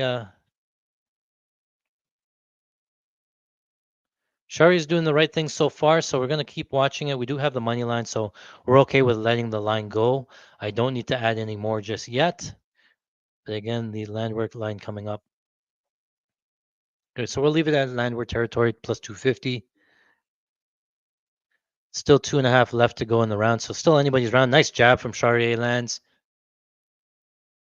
It's just the accumulation of damage on the leg that we're watching. Yeah, Landwehr's not able to put a ton of weight on that leg. When he comes forward, he's like gingerly stepping on it. I can't play Landwehr. It's going to be Charrière pass, I think. Oh, Landwehr landed a couple of big right hands there. Nice jab from Charrière lands. Another outside low kick for Charrière. Takedown for Charrière. Minus 250. I'm going to take minus 250. Charrière win 1 unit on DraftKings. Got minus 250. Got minus 250, 1 unit on Morgan Charrière, DraftKings. 500 to win 700. Working the grappling here. He got him taken down, but Landwehr is back up to his feet. Charrière has a body lock. We're getting basically his pre-fight price at minus 250. Morgan on another takedown. Landwehr's going to fall. Charrière gets a second takedown. Landwehr tries to get on top. Morgan Charrière beats him to the position, and it's Charrière on the back. Landwehr is going to get up back to his feet. A minute left to go in round number 1 still. The Charrière line going up to minus 445. 550 on FanDuel. We got in at minus 250.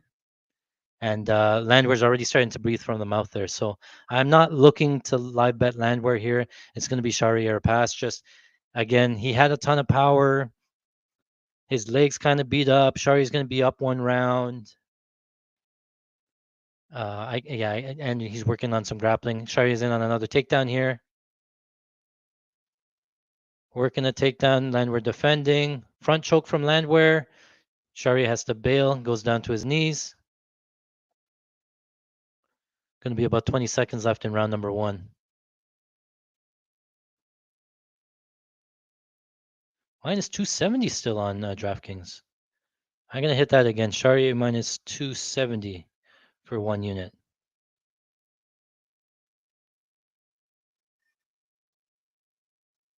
Yeah, and the camera goes right to his legs. He's limping on the legs, guys. And Charrière's up 1 round. Minus 270. That's what he was pre-fight. 270 on DraftKings doesn't make any sense. Or 220. So we got 1 unit on 225. We got 1 unit 270. I think it's a good price. They keep looking at his legs. Landwehr's legs are messed up. He's down around. We're in that 2 units now live. Minus 210. You know what? Okay, I'm going to hold off because I just hit it, but it got to 210 now on DraftKings. 310 on FanDuel.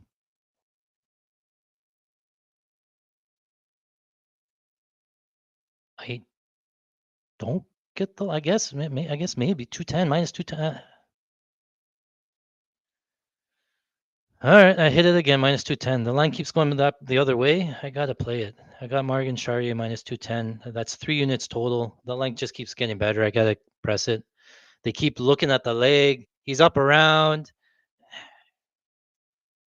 When you feel like you have an edge, you got to press it. You like 210. He was minus 275 to start the fight. He's up around, and Landwehr can't put any weight on his lead leg.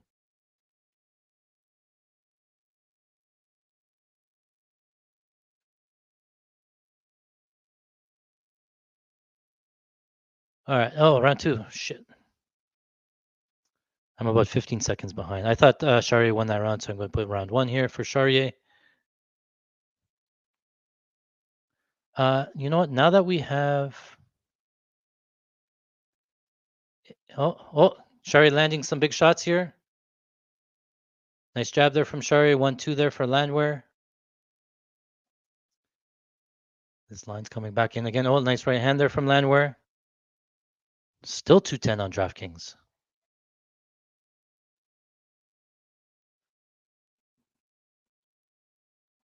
Jab lands for Landwehr. Outside low kick from Charrière. Double jab there from Landwehr. Right hand, left hand. Landwehr can't move. He can't put any weight on that feet. He's all arm punches here. You can see when he's striking, he's just on his feet, just throwing arms. Right hand misses. Outside low kick lands for Charrière. Deep kick lands for Charrière. What the hell, minus 180? What are you guys watching?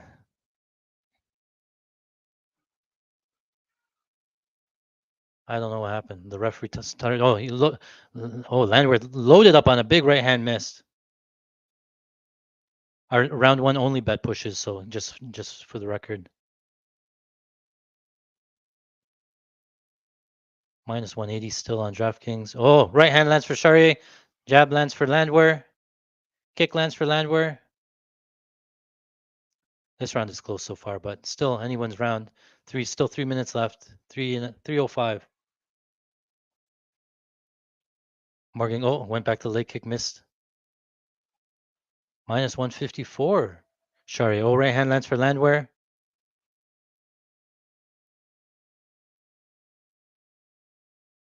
Another right hand lands for Landwehr. Jab lands. Front kick lands for Landwehr. Body kick blocked for Charrière. Outside kick for Charrière lands.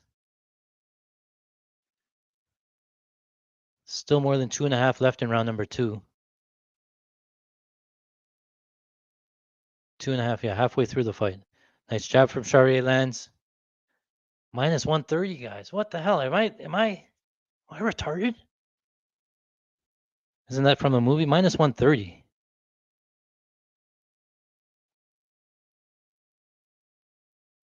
Charrière, I guess he's slowing down a little bit, but he seems to be okay. Landwehr on the front foot. He might look to grapple here. Oh, Landwehr landing a couple of punches here.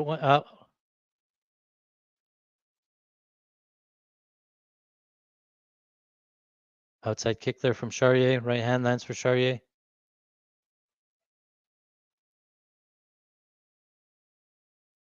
Outside kick for Landwehr. Jab lands for Charrière. 90 seconds left in round 2. Jab from Charrière. Kick to the body from Charrière. Right hands land for Landwehr. Landwehr's getting the crowd noise every time he partially lands. Every time he partially, the crowd goes wild, whereas Charrière landing doesn't do anything. Charrière lands, uppercut blocked. Minute left in round 2. Landwehr lands a right hand, backing up Charrière up against the fence. Charrière circling off, jab to the body. Charrière plus 220 now. Yeah, it's going to be 1-1.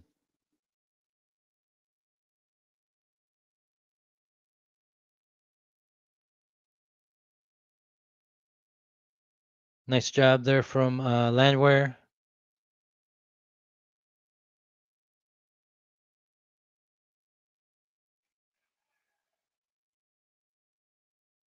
Oh, overhand right just misses.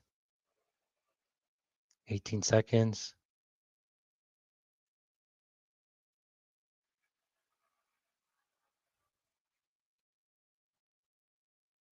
Oh, big left hand there for Charrière.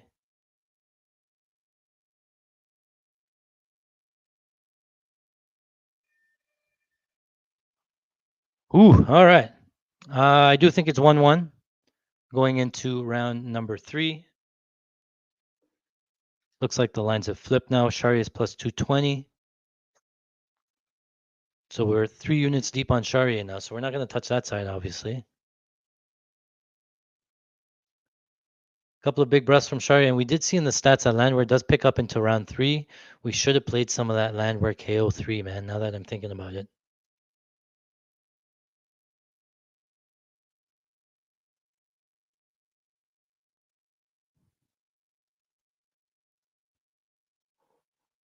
Landwehr's breathing hard too. I think Charrière should grapple here. I think the lead leg is still beat up from Landwehr, right? He's still limping on. You can see that he's very, very light on it.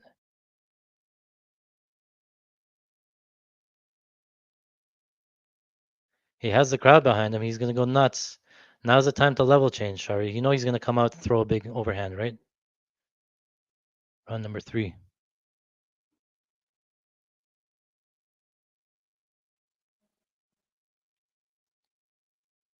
Round number 3, they're off.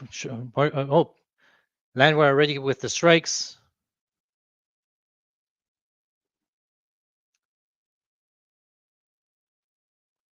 One, two. Oh, Charrière landed the right hand. Landwehr stumbling back. Oh, Landwehr's getting rocked. Right hand. Oh, Charrière lands. Oh, Landwehr's falling back. Oh, he's down. He's down. He's down. Out. Charrière, KO3. Let's go. Charrière, KO3. Oh, my goodness. Oh, my goodness. Morgan, Charrière, KO3. For all the marbles there. He looked fine. He doesn't look gas. Landwehr's, oh, man. Wow, wow, wow, wow. So it was looking close there for a bit. Some crazy lines again. Plus 310. Squidward says plus 310 on Charrière going into round 3. Again, we had it at 1-1. But let's go. Oh, Charrière hit him with behind the ear. He started going forward. He started attacking. See, like Charrière has these tools. He just don't put them together. Oh, he clipped them. They're fucking just throwing haymakers. Oh my goodness. Boop. Oh, hit him so clean.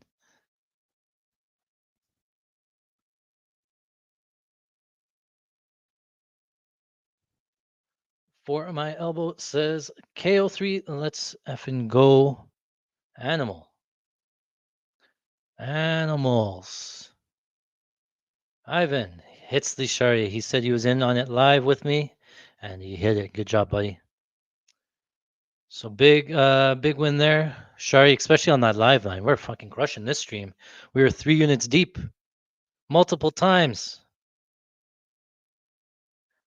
I got scared off. I was already 3 units deep at minus 200 that I couldn't take any plus money. But sometimes you just got to go with it, right? So cash it. Minus one. Yeah, the line didn't make sense. I agree. Like, okay, Landwehr was taken over. We thought that he could win round 3, but after round 1, Charrière won round 1. He was on the back. He destroyed the leg. He's up around, and he really didn't have to do anything. So he was minus 275 pre-fight, and we get a round in the bank. Like, I'm taking that every single day of the week. If you can, want to bet the money line now, or do you want to bet uh, the same money line after a round goes by, where your guy gets to do exactly what he wanted and gets out to a hot start? Yeah, I'm gonna wait around. I'm gonna take Charrière. I hit him multiple times in that spot. It makes the right thing to do, and then you can start to see, Landwehr picking up a little bit. Charrière more on the back foot. Charrière is letting Landwehr sort of pick up the pace and not disrespect, but just put it on him, sort of thing. Charrière is a little bit more labored in the strikes, but again, he has enough cardio to get past round 2, and then the live line goes to plus 300. But we know it's 1-1, right? So it's kind of weird. Like you can sort of see him fading. Uh, but yeah, that's what I'm saying. Live lines, money makers. Sometimes just the way the fight's going, you can see sort of things.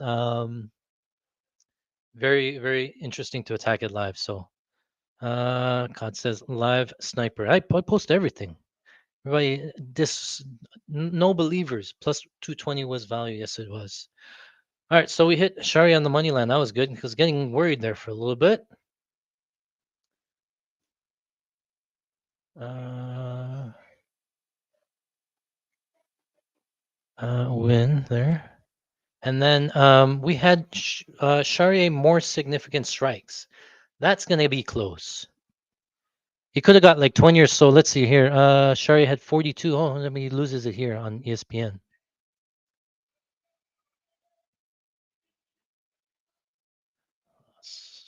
We'll just put that loss for now.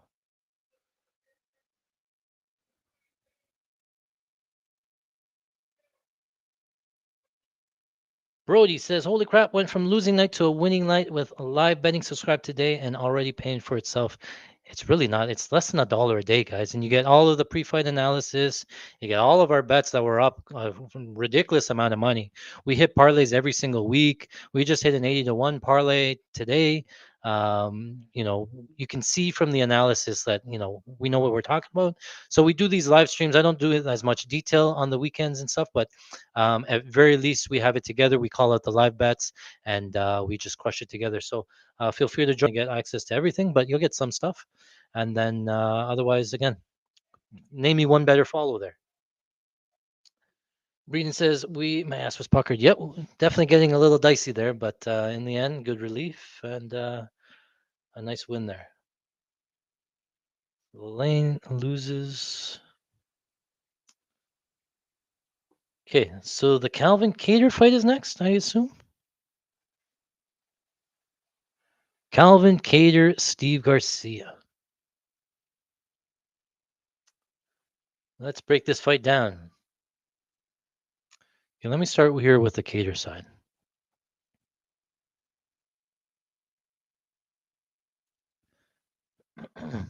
Okay, Calvin Kattar 7-6 in UFC. Never been submitted, never lost by submission. 57% YKO.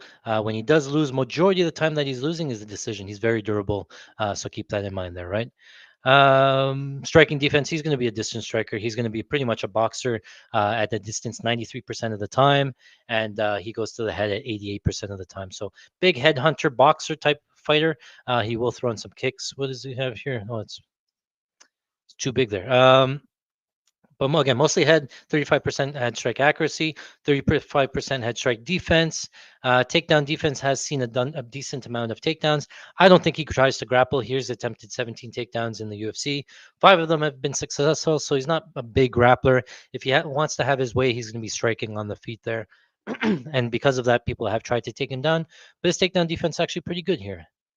And then you can see his output here by round. Calvin Kattar does have more 5 round experience, right? He's fought a lot of 5 round um, 5 round fights, on average landing about 19, 19, 21 strikes in rounds 1, 2, and 3. And then you can see he picks up here in rounds 3 and 4, 33 and 35. This being a 3-round fight, those ones don't matter, but it just goes to show you that he tends to pick up as the fight goes on later here, right? Defensive striking, though, his defense does go up as well as the strikes go on. So keep that in mind. I'm reminded that we do have a same game parlay, or we have a strikes ladder that's way live. And I'll get to that shortly because you guys can join us with it at least for the second legs. Grappling, he's not going to grapple. So I'm going to bypass some of this stuff. Again, 83% of the time he spent standing. 87% of the time when he's on top, he's going to be in half guard. And side control 41% of the time. Back mount he's going to be as well. So those are all good strikes there. And then single strike rate, 57% single strike rate. So a lot of combos. Does go to the jab 31% of the time.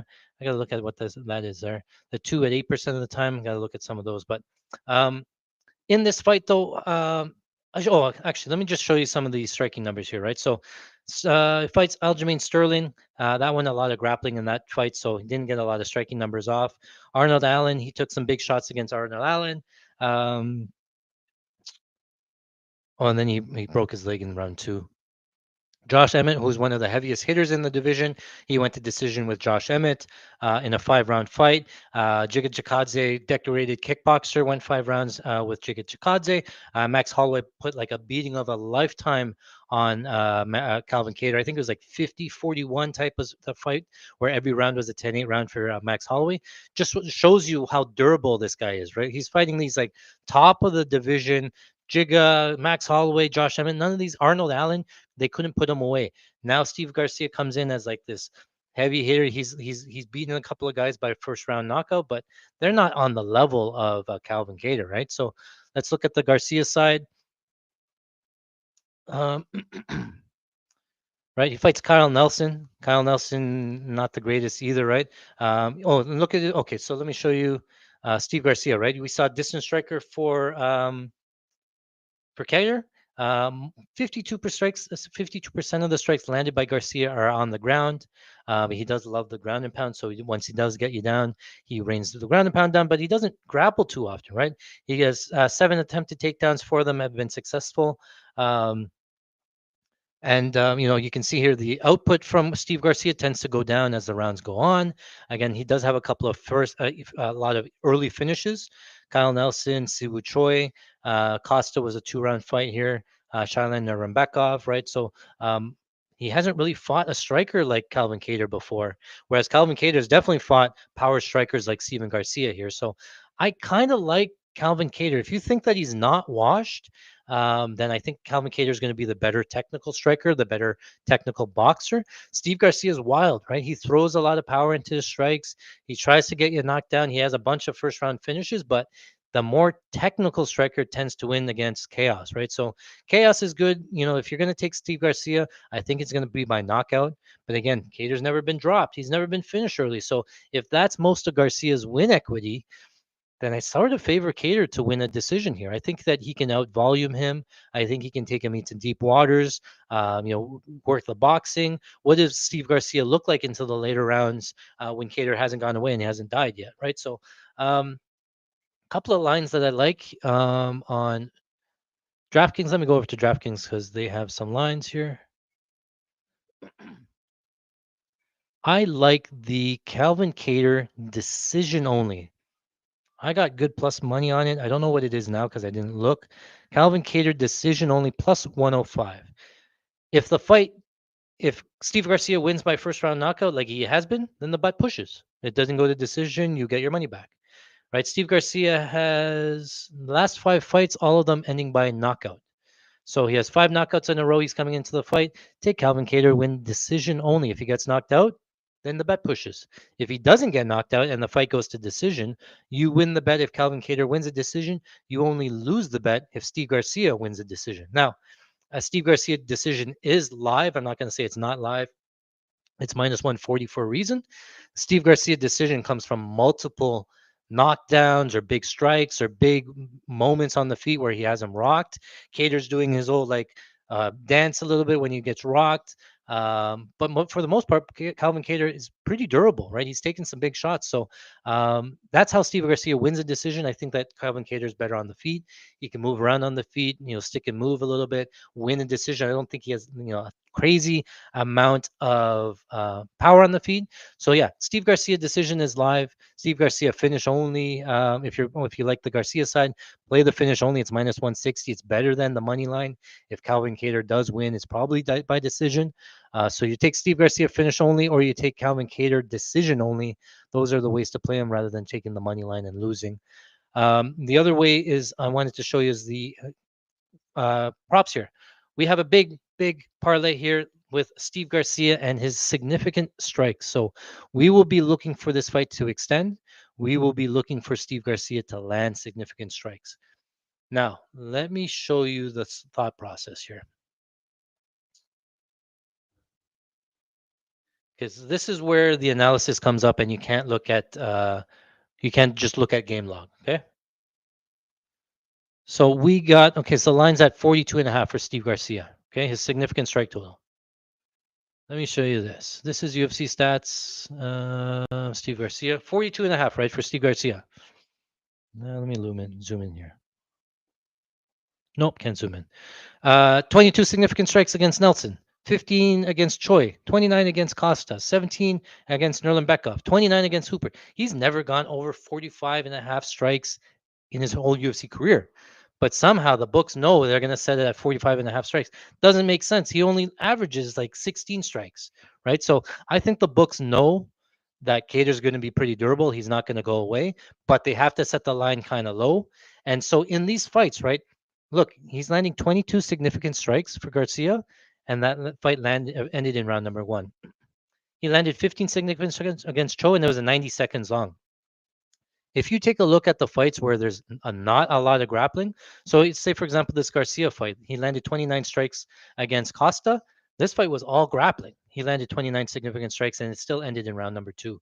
The only fight with the most striking time was Steve Garcia versus Desmond Torres in his Dana White Contender Series. That fight was 4 minutes and 35 seconds long. They spent 4 minutes and 35 seconds striking. Steve Garcia got 54 strikes off in round number 1. He has a pace on him. He can throw significant strikes. He can out volume you. He just kind of crazy. Like I said, very deficiently sound, but he will throw bombs. He'll throw volume. If you get one of these rounds, 2 of these rounds, or 3 of these rounds, it could be astronomical because, again, his line's at 42.5. He could get to 50.5. He could get to 80. At 80 strikes, which is okay for a 3-round fight, it's plus 700 for 80 significant strikes against a guy that's pretty reckless on the feet, against Calvin Kattar that ate 500 strikes against Max Holloway, right? Max Holloway broke a record, landed 444 significant strikes on Kattar. Giga Chikadze landed 128. These are 5-round fights, but keep in mind, like he still got 107 to Josh Emmett. 3-round fights, like Aljamain Sterling was all grappling. He's given up some big numbers before. So I do think the strike totals here for Steve Garcia very live. You could take those with us. We have them laddered. We have 2 ladders. So we are going to hit some big money. Let me see if I can pull it up just to show you what that looks like, because I am curious what it's going to look like if we hit it. Where did I put it?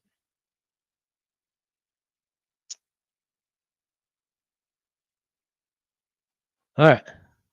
So I posted this for free on our Patreon. Again, the QR code's in the corner there. Posted for free in our Patreon. Significant strike ladder turns $100 9 times into $12,000. We had the Moira over 41.5 significant strikes that hit. Moira over 60 significant strikes that also hit, and then we had 85 significant strikes that did not hit. So we hit two of those legs, and then now we're looking for Garcia over 40 and a half, 50 over 40 and a half to cash the first leg of our ladder, and then it goes up from there. As more strikes that Garcia lands, the better. If Garcia can land 80 plus, it's not going to be 12,000 like here because we missed this leg, but it's going to be a big chunk, and that's what we're looking for here. Otherwise, we have some cater decision only, I think.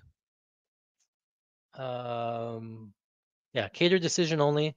If he gets finished, I'm okay with that. We have the over 1.5 rounds for half a unit. Again, I think it goes late. It's sort of a contrary one. I think the bookmakers know because you watch Steve Garcia, he has all these first round finishes, but then the over 1.5 is at minus 160, right? So they know something.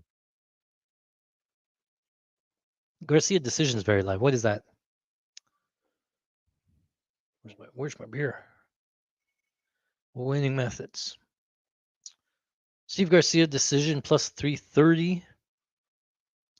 That's live. Calvin Cater decision. That's live at plus 450. I don't think anybody submits. Steve Garcia KO. This is off. They know. They know you're gonna look at they're going to look at the Garcia side. You're going to see him have 5 KO wins in a row. They're going to juice the KO line, knowing that the public's going to come in on and bet the KO side. But they also know that the decision's live as well, so they've kind of juiced the 330 decision. It should be a little bit more, I think. But if I'm playing anything based on the numbers, I would rather play Garcia decision than the KO because of the price, because how durable Cater's been. Um, If you like Garcia and you think he's going to win by knockout, take some round one plus 330. Then you can win by submission. What's KO one? Garcia KO one, still 350. So just take the round one. Don't get greedy. Or you can win fight ends round one, 200. All right. So those are my plays. I'm not adding anything here. I think we're okay. It's here. Move this here. Move that there. Move that there. Okay. What do you guys think of the stream so far? How are we doing? Round one only. You could take some round one only. That's not a bad bet. What was the line on Garcia? Oh, Garcia round one only minus 150. That's actually a pretty good bet. Pretty good bet. Wish I thought of that.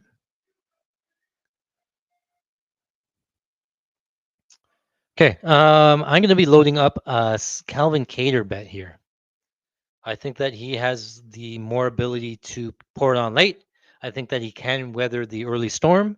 And so you might get a Calvin Cater plus 300, plus 350, somewhere in that range. So if I'm gonna live bet anything, I think it's gonna be Calvin Cater here. Oh, round one. Cater's in the red corner.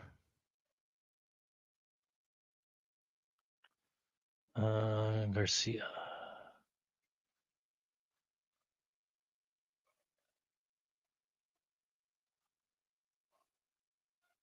I'll make sure I'm still logged in here.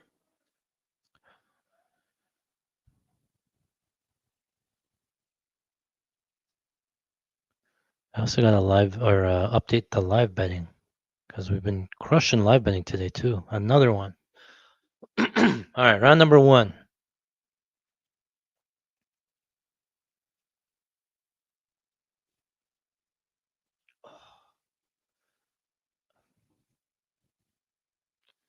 Ooh, balance got updated. All right, they're off. Oop. All right, Southpaw for Garcia, Cater for Orthodox. Come on, some Garcia. Let's throw some kicks. Let's get some strikes. There's a kick for Garcia. Jump kick, one. Couple of left hands. Cater watching the hands to the face. High kick for Garcia off the guard. Another Push kick to the knee for Garcia. Kick to the body from Cater. Going to be southpaw versus orthodox. Dominic Cruz is going to say it for sure. We really want to look at the lead leg or the back leg of each opponent. It's going to be the left hand of Steve Garcia. It's going to be the right hand of Calvin Cater.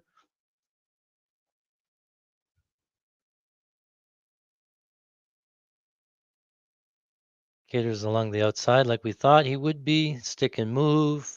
Garcia on the front foot. Throw some kicks. Cater misses a right hand. They just have to get going. Staring contest right now so far. Cater's moving backwards on the back foot.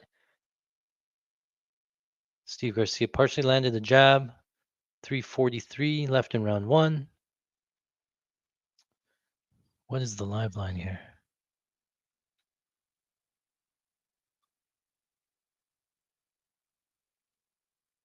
Minus 175 on Garcia. Uppercut, left hand misses there from Garcia.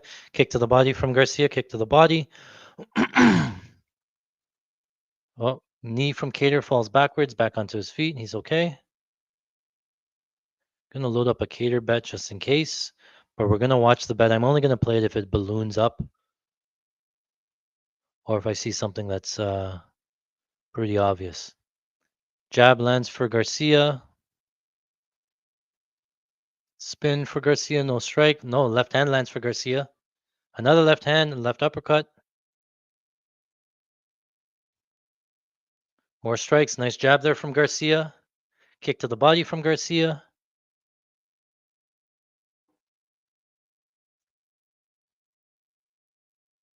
One, two misses for Garcia.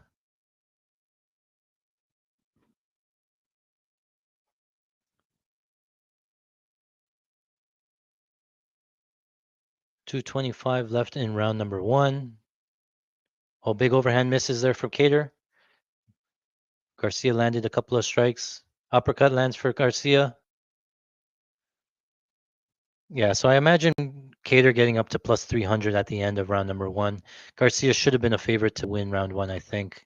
And maybe Cater's just weathering the storm a little bit. Outside low kick from Cater. 2 minutes left in round 1. This is what we wanted to see. Nice jab there from Garcia. Kick there from Garcia. Significant strike. Left hand lands for Cater. Piling up so far for Garcia. We're on a good start.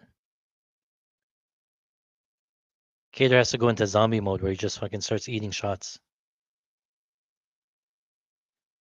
This is Cater at range. Outside low kick there from Garcia lands. Front kick from Garcia lands. Wheel kick off the guard. Nice jab there from Garcia again.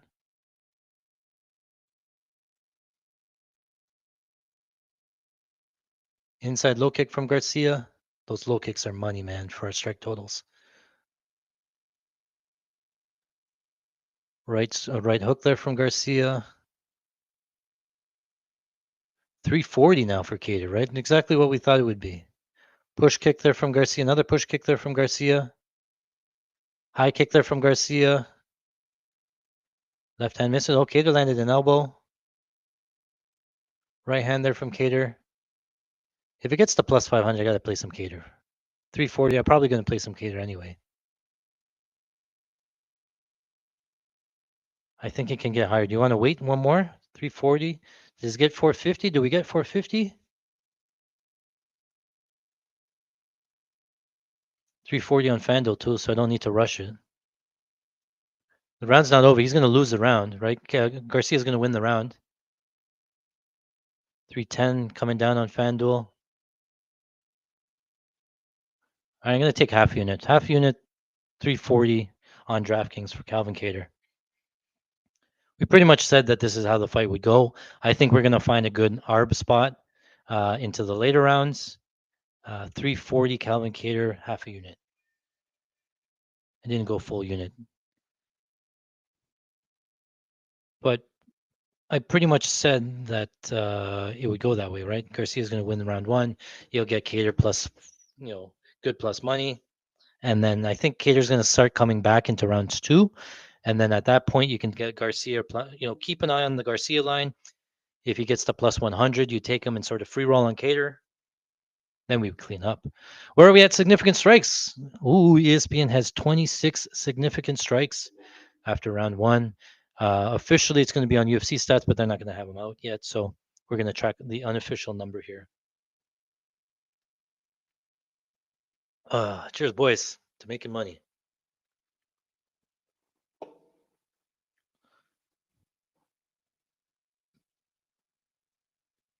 Steve Garcia, minus 500.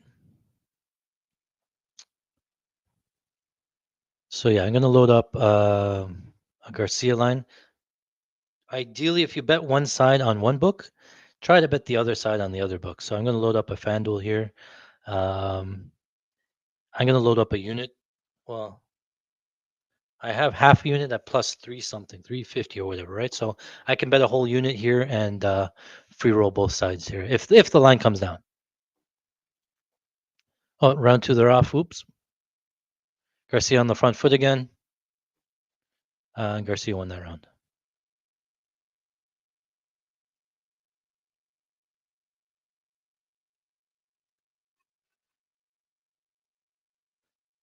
Nice jab lands for Cater. Right hand lands for Cater. Garcia still pressuring forward though. Garcia lands a 1-2-3.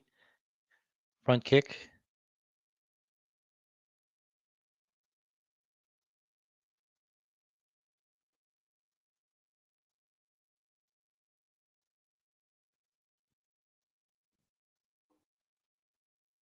Big swing and a miss from Cater. Right hand misses there for Cater. 1-2 partially lands for Cater. Left high kick off the guard for Garcia.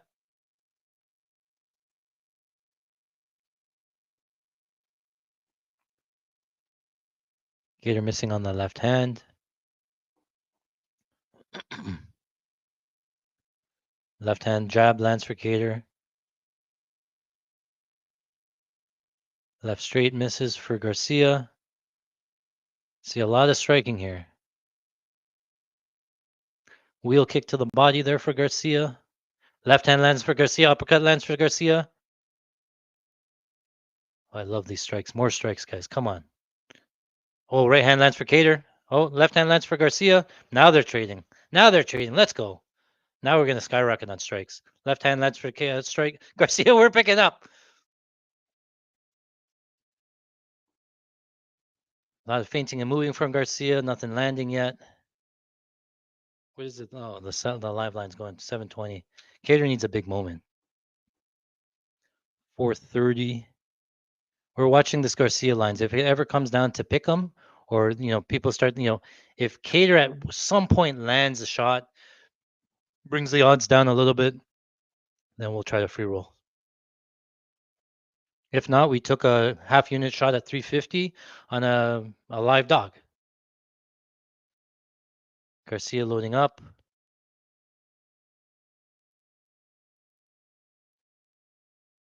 $213 left in round number 2. Front kicks from Garcia. Love these kicks.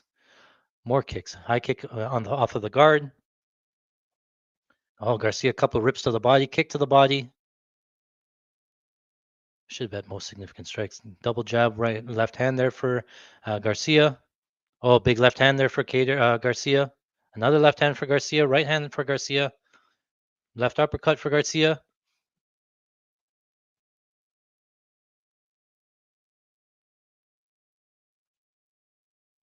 Cater loading up and lunging on his 1-2s, but not getting there.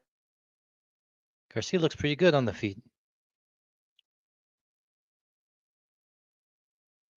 Left to the body there for Garcia. More strikes. What do we have here? Where did the strike go? The fight odds. The fuck? Where did the numbers go? I wanted to see what the strike total was. Steve Garcia still on the front foot. 109. Minus 1300 still on Cater. Or on Garcia. Cater giving the rounds away.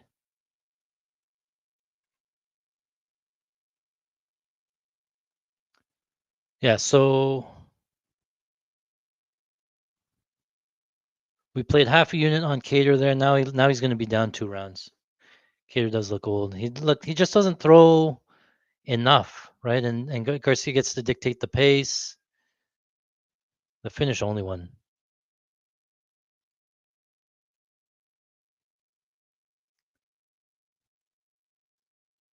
Couple of jabs moving backwards for Steve Garcia. 20 seconds left in round number 2. Ooh, ESPN has him at 57 significant strikes, guys. We're getting there. Oh, a couple of big strikes there for Garcia.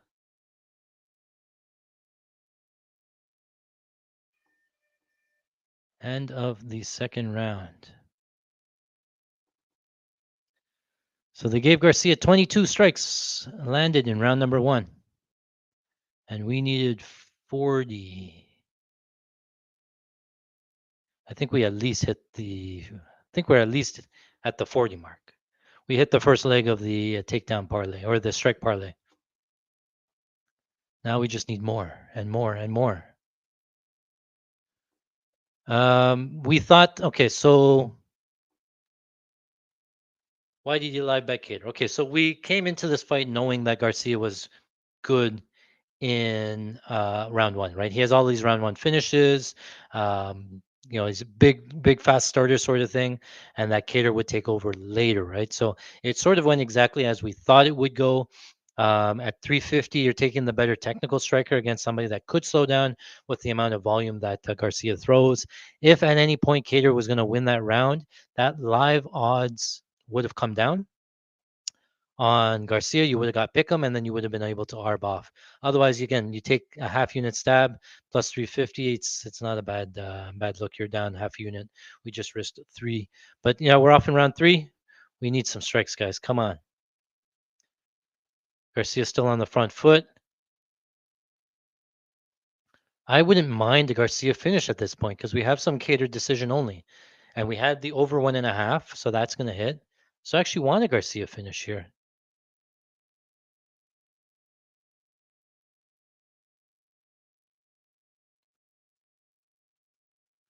Garcia's still on the front foot, working the jab. Cater's missing on his jab.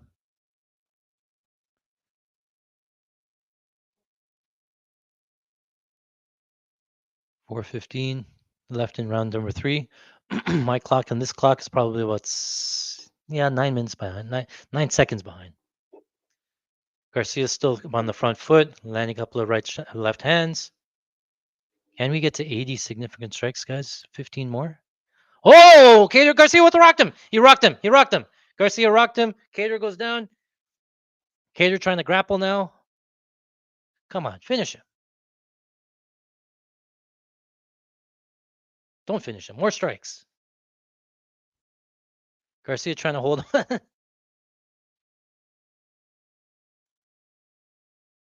Garcia looks like he's going to get out. He's going to take the back. Let go, Garcia. Get back to space. All right, they're back. Back to space. Here we go.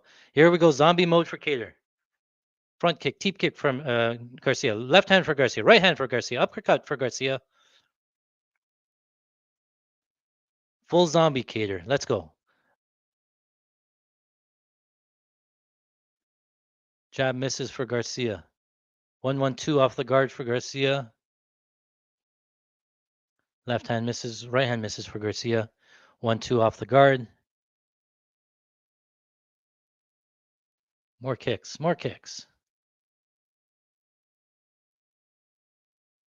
Big swing and a miss for Cater. He does look slow. Couple of left hands land for Garcia. Another lands for Garcia. More strikes. Front teep misses there from Cater. Left hand lands for Garcia. Big overhand left misses for Garcia. Jab, right, left hand for Garcia.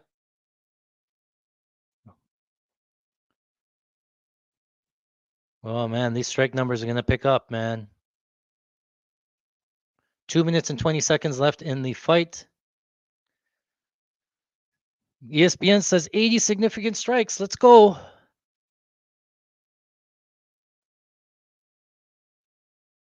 Jumping elbow, right hand, left hand for Garcia. You know what would be the nuts is if Garcia gets his significant strike total and then KOs him. Oh, push kick on the knee from Garcia, cater down, pop back up. Minute 50. Cater landed the right hand. Another right hand. Big swings there from Cater, swing and a miss. He does look a little bit slow. Garcia sees everything.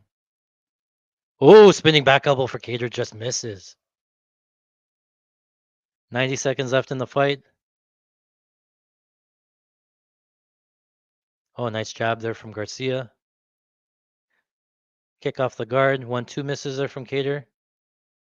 Left hand. All right, now pour it on. Big swing and a miss again for Cater. Teep kick from Garcia. We have to go over 80, right, guys? We have to hit it. Big left hand there for Garcia. Cater lands a right hand. Nice head movement for Garcia.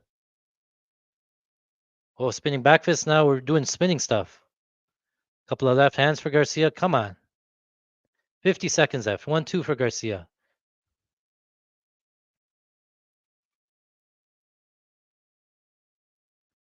Forty seconds left. Big swing and a miss. Right hand lands for Cater.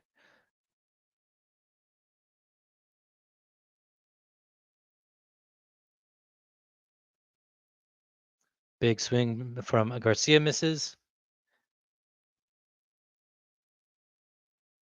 20 seconds left. Spinning back fist. Cater lands. Oh, Garcia a couple of more left hands. Nice jab again. Just a little bit more, just to be safe. 14 seconds left. Oh, right hand lands for Cater. This is going to be Garcia. 30-27. High kick for Garcia. Rocks him back. Oh, following up big strikes. Nothing left. Oh, the buzzer goes. That's going to be a Garcia decision. So the decision only bet will lose. But very interested to see significant strike numbers now. Remember that 80 plus that we talked about was plus 700. You're getting that type of analysis here. So he had 54 strikes after round one. He had to have gotten there, right? He needed 26 in round three. 26 in round three. He had to have gotten 26. There has to be 26. We have to have cashed that. I wonder if I can see it here. Okay. Garcia decision. Good job, boys. The guys that played it. All right. So it's 9 different $100 bets. And we hit the first two ladders on the Moira side, and I think we're going to hit all three in the Cater side or the Garcia side. So 100 bics wins 350, wins 500, wins 1700, wins 600, wins 800, and 2700. So 443, 5, 6, almost $7,000 on this significant strike parlay. Over $7,000, guys, on a significant strike ladder that we seem to hit every single week. Oh my goodness. Garcia plus 80 would have saved me from the fights that you. Yeah. Braden, we says we easily cleared. We had to have. 1,000% hit. So yeah, we made 5-6K on that one parlay there. Oh my goodness. Sneaky arm parlay. 30-27 Garcia. We should have known. All of the clues were there. Takedown ladder, wish I had in DK. Yeah, they don't have a lot of that stuff. Depends on the areas that you're in. You got to find a lot of other friends, I guess. Ivan says we hit all of our DraftKings parlays. Man,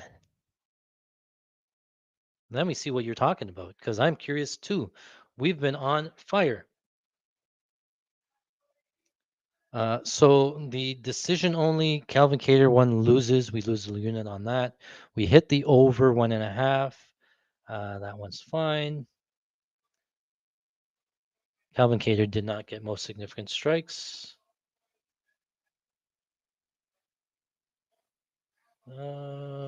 Cater. Oh, Cater decision talk. That one lost.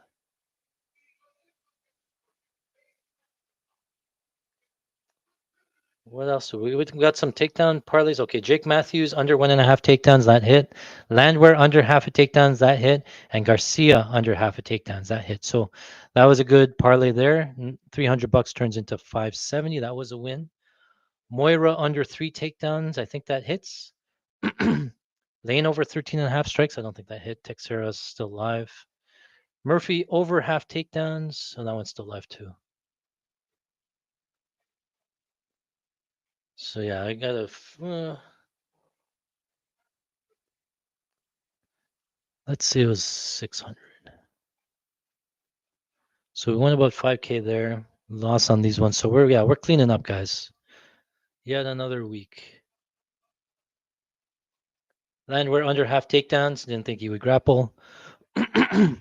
There was Garcia. What did we talked about there? We talked about Garcia having to grapple. We laid the juice on the Garcia, the Landwehr under takedowns. That wins. Sorry.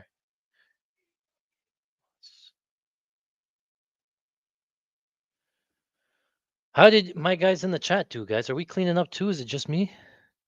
Garcia 55 over 2 rounds on UFC stats. That's right. Let's go and hit refresh here. Let's see if it's refreshed yet.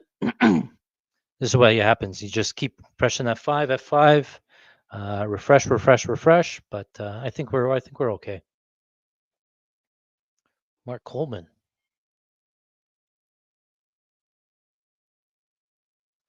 Okay, moving on. Let's refresh this. See if anything's there. No, not yet. Okay, we're gonna have to log back into FanDuel, and we're moving on to the co-main event. Steven, Wonderboy Thompson, Gabriel Bonfim. Judging from what I just saw in this fight, now that Garcia decision looks so obvious, I'm gonna say Bonfim decision is gonna look obvious. So straight out the gate, that's the prediction here. I'm gonna go Bonfim by decision. Let me see.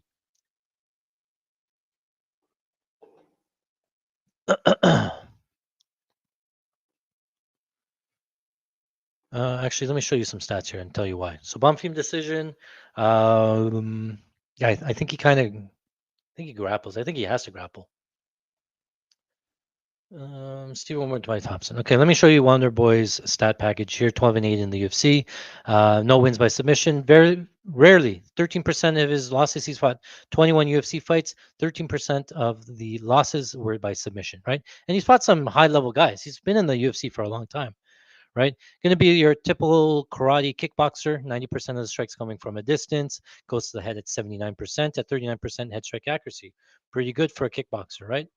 On defense, 34% head strike defense. Kind of hard to hit him because he constantly moves. He keeps that bladed stance, right?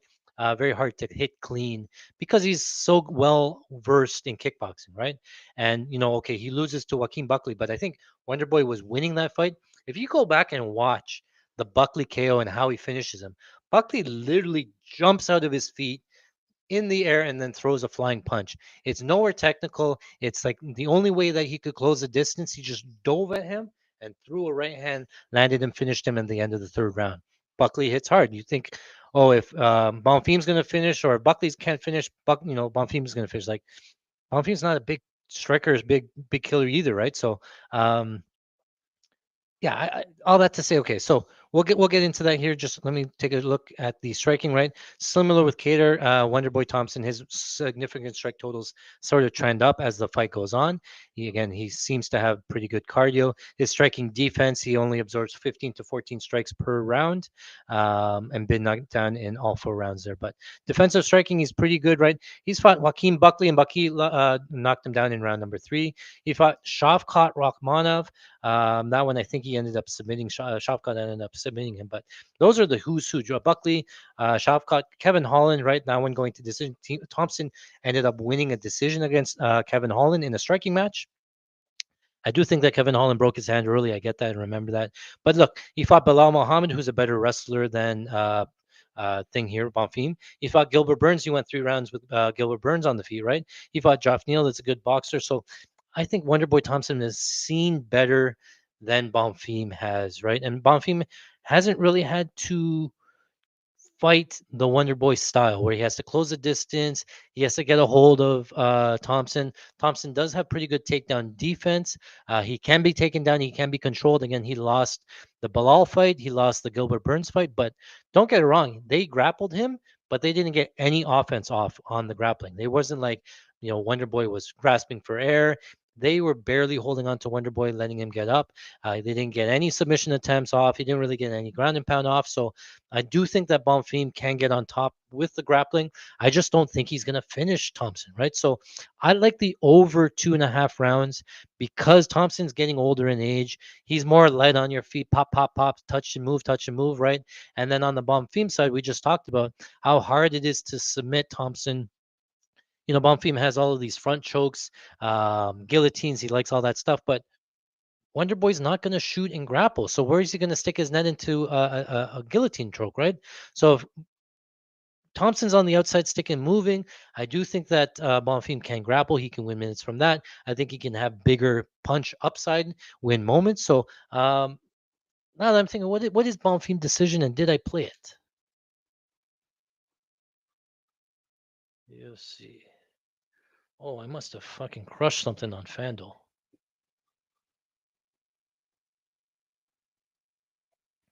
All right, let's take a look at the odds here. Bonfim by points plus 230. We have fight goes. Thompson, we have over significant strikes for Thompson. Most significant strikes goes, we're going to sprinkle this. We talked about it all stream long. It's going to look obvious. We're doing well. Let's press it here. We're going to go all right, we're going to go full unit. Just for the sake of the stream, just because we're doing so well, let's press the action. Full unit plus 230, Bonfim by decision. I talked myself into it. We have fight goes to decision. We have the over 2.5 already. Those are half unit bets each. But I'm going to kick myself if he wins because I've been talking it the whole time. But let's go. Now we're in. We're in and whoop, whoop, whoop, whoop, whoop, whoop, whoop, whoop. Dun, dun, dun. Move you here. All right. 85 landed for Garcia, he says. Oh, I forgot to check it. Let's check those stats. This one here, move this one here. Make it official. Steve Garcia, 85 significant strikes landed. We hit all of the legs. That was a plus 700 prop, guys. I just told you to bet all of those numbers up to plus 700, and it just cashed. We're just cooking these books here. The significant strike total, the takedown or the strike ladder cashes, hit 5 out of the 6 legs. If Moira got a little bit more significant strikes, it would have been 12,000, 13,000.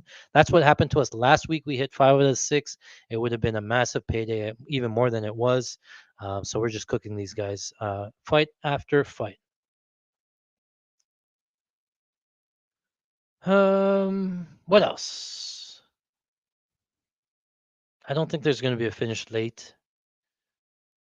Thompson submission. Don't think that happens. Bonfim submission. You could do, okay, let's do these Bonfim KO1 to protect it. Or what's round 1?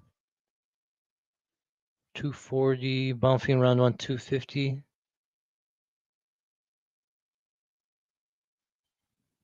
Because Bonfim does throw with power. Maybe Thompson's chin is gone. 1,300. Here, watch this. We're just going to do $50 here. Because we put a whole unit on the decision, Bonfim decision. But I understand that there's KO equity. I don't think he submits him. I think Bonfim throws big. We're going to take some KO round 1 just as a semi-arb. Because if he does win by KO, it's going to be most likely in round 1.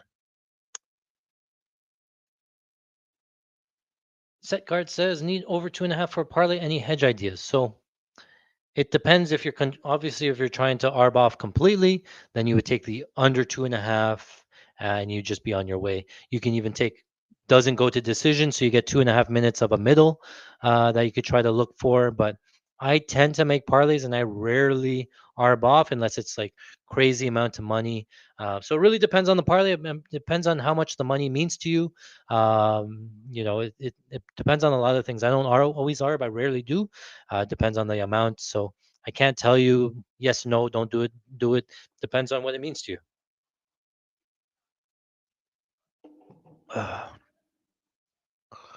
All right, Bonfim's going to be in the blue corner.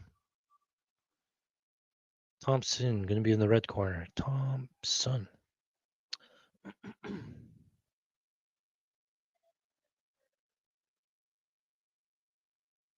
All right. What else are we looking for? Under 2.5 takedowns for Gabriel Bonfim, we have plus 105. Stephen Thompson over 25. Oh, we have over 25 and a half significant strikes. That was right. We want Thompson and we want strikes. We have $1,000 on that. We have Thompson most significant strikes at plus 275. What a line on that. And we have goes to decision in the over 2.5 rounds. So we want to see a lot of striking. We want to see just stay in that range, popping in and out, sticking, moving, and jabbing. Maybe Bonfim landing some bigger shots, winning the minutes. That's would be the ideal situation here. Bonfim winning a decision with Thompson going nuts on his significant strike totals would be ideal. All right, round number one. Bonfim's going to be in the yellow trunks. Wonderboy going to be in the white trunks. They are off. Orthodox for Bonfim. Southpaw for Wonderboy Thompson. Bouncing around for Bonfim on the outside.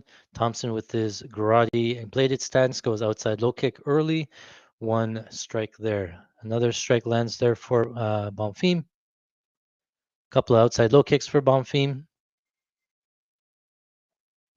Outside low kick misses for Thompson. Outside low kick lands for Bonfim. High kick for Thompson off the guard. I think you got to go push kick. There's a push kick there from Thompson. Teeps and pushes, I think I want to see from Thompson. And, well, he doesn't throw a ton of low kicks, but side kicks to the body. The Chun-Li kick. Outside low kick again for Bonfim. This is a good pace for us. Keep doing this. We just want to see more strikes. Outside low kick there for Bonfim again. High kick off the guard. At this pace, Bonfim decision is going to look money. What the hell? My live lines. Live line here. I don't know. I think Bonfim's going to have more moments, so let's load up a Bonfim line. You know what? I think you got to go Wonder Boy at these odds. We're going to load up Wonder Boy just in case, but it's probably going to be a Bonfim live bet. Only if he drops down a little bit, but outside low kicks again. Nothing really happening. 3 minutes, 10 seconds left in round number one. Still anybody's round with any big shots. Stephen Thompson lands a left hand. ESPN has 2 significant strikes for Thompson. Come on. Outside low kick there for Bonfim. Thing with Thompson is he's more of a counter puncher, right? And he's waiting for Bonfim to come in so he can step back, pull counter, right? He's trying to pull counter. Bonfim in on a takedown. Defended there for Thompson. Bonfim with a body lock or hands around the body. Thompson pummeling for a takedown. Bonfim picking him up. Bonfim with a takedown in the middle of the octagon. With his hands together. Thompson trying to get back up to his feet. Thompson is back up, but Bonfim still has the lock. He's going to go back down again. He's going to rack up these takedowns now. Bonfim trying to get onto the back. Thompson defending. Bonfim's under the neck.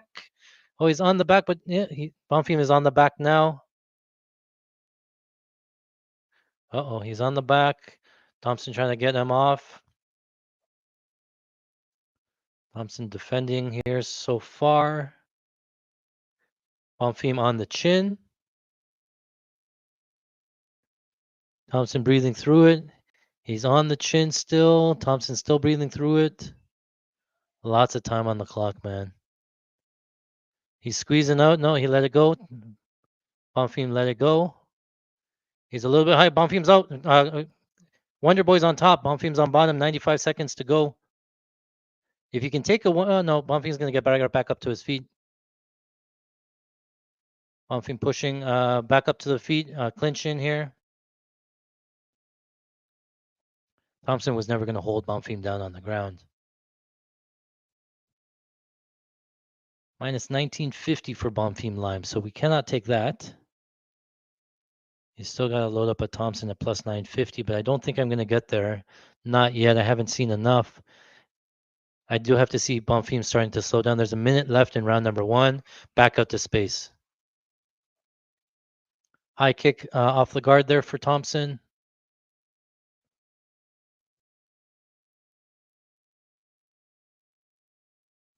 Bonfim, Thompson pressuring now on the front foot. Bonfim on the back foot, backing up, back against the fence. Plus 340 on FanDuel for Thompson. That line came down a little bit. 650 for Thompson. Oh, Bonfim landed a left hand. Rock Thompson. So this is going to be a Bonfim round no matter what happens. Blitz forward there for Thompson. Doesn't land too much. ESPN says he's at 3 significant strikes for the round. How? Kick to the body there from Thompson. Spin kick there. 3 seconds left. All right, so that's a Bonfim round. Live line on Thompson, plus 500, plus 400. I'm not liking what I'm seeing so far. He hasn't pushed Bonfim to really do anything. Thompson, his win equity is tied to a decision. He doesn't have much finish equity here, so I'm okay with standing pat, not hitting it live. We have some Bonfim decision, and we're trending in the right direction. So we're going to let it ride. 1 round down. I just noticed that BetMGM had live betting too, so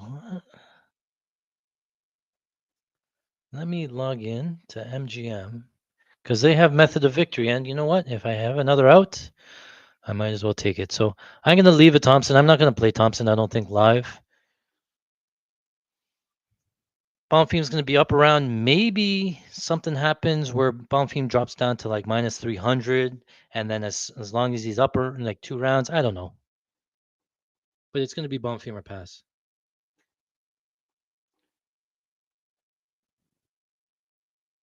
It's just whether or not Bonfim gasses. He put the choke on. He wasn't going to get it. I don't think he really burned out his arms. There wasn't fast enough pace that it really had to do much. Live betting. All right, round 2, they're off.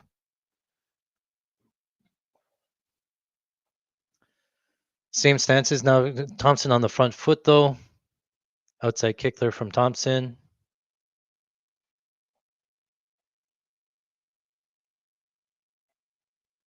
MMA for GM. All right. You can live bet by rounds. Bonfim round 3 plus 500. Man. Fight goes to decision. Yes is minus 155. I'm going to take that. I'm going to take that for... It's on BetMGM. Fight goes to decision, minus 155 live. That sounds way off. You already got him into the submission part. Goes to decision, minus 155. We are in. Live betting fight goes to decision on BetMGM, minus 155, 1 unit. All right.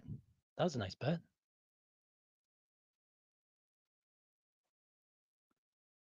And it's getting better.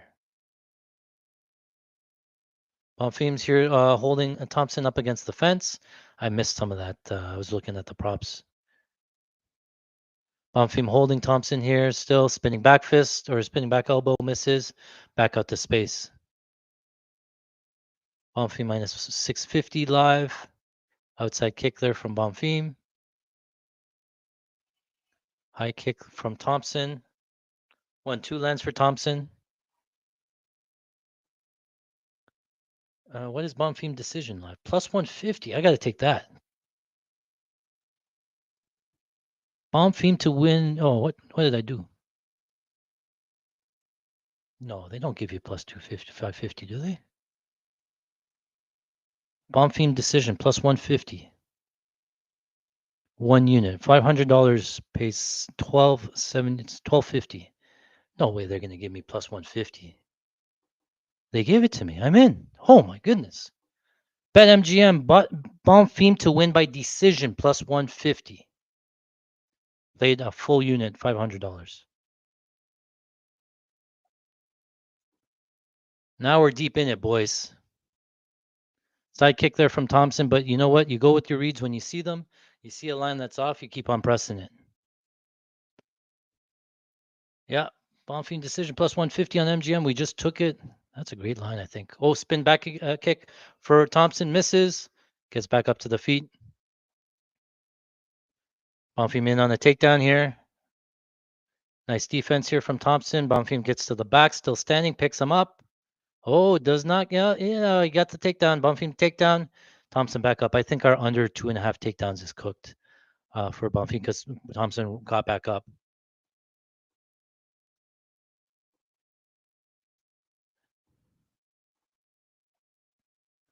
All right, so Bonfim's on the back, one hook in, minute 45 left to go in round number 2.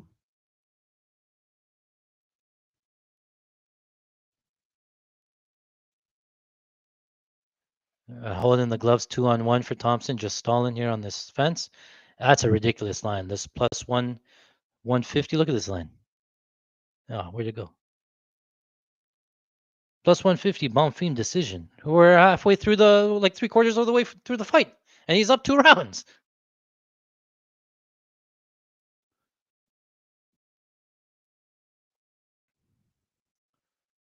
All right. Where are we here? Still a minute something left. Bonfim right hand misses. Side kick from Thompson. This is the perfect fight. Oh, Thompson goes head kick. That was blocked. Goes through the guard. 1 minute left in round number 2. Where are we with significant strikes here? We have to be getting close, right? We have $1,000 on 25.5. Come on, 90. Oh, Bonfim lands a right hand. Thompson stays on his feet. Whoa. 35 seconds left in round 2.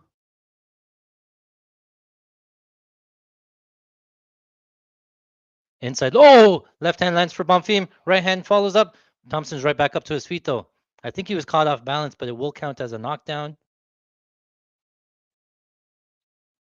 Bonfim's going to be up 2 rounds here. Head kick. Oh, head kick. Head kick for Thompson. Head kick for Thompson. Off the guard. It was blocked. Bonfim backing up. Thompson on the. Oh, Thompson. Oh, Bonfim looks for a takedown. Just missed a kick to the head. Thompson elbows. The round's over. Oh, he got wobbled there. Oh, no. Oh, and Thompson's leg is bleeding. Oh, Thompson's leg is cut wide open. Thompson's leg is cut wide open. This is the way we lose, guys. We're going to get a doctor stoppage due to a leg cut on the leg. Watch. It's happened to me before.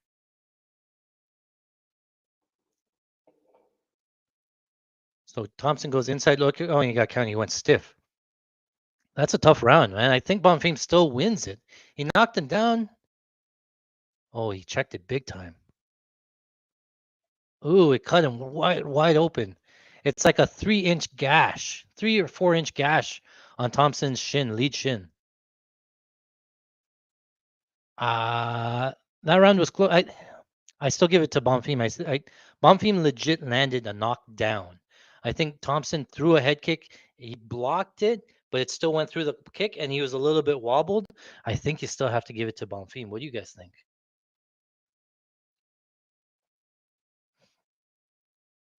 They're hugging it out round 3. Now we need 5 more minutes, guys. 5 more minutes for a scoop here. Thompson in on a takedown, or Bonfim's in on a takedown. In on the legs. This is good for us, I guess. What do we add for significant strikes? Minus 800 on the live line for Bonfim. 600. Can't play this line yet, but keep an eye on it. Minus 450 on the live line on BetMGM. All right. ESPN says Thompson's at 30 significant strikes, which is great for us. Another $1,000 there. Head kick for Thompson. High kick there from Bonfim. I forgot to start the clock. I'm way behind. I'm like a minute behind. 4 minutes left in the fight. I was looking at other lines. Push kick there from Thompson.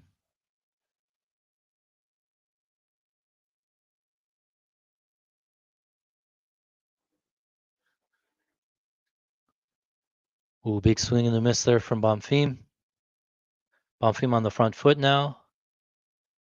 Bonfim shoots for its single leg. Doesn't get it. Goes to a body lock. Bonfim in on a body lock up against the fence. I will take it at this point. Bonfim decision. I will take it. Knee up the middle there for Bonfim. Thompson's foot is all bloody from the blood coming down his leg. Oh, nice trip there from Thompson. Doesn't get the takedown. 3 minutes and 5 seconds left in the fight.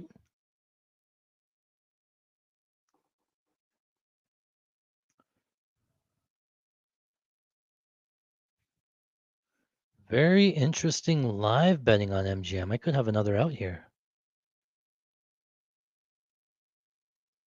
Those are some ridiculous lines. All right, Thompson reverses him. 2 minutes, 40 seconds left in the fight.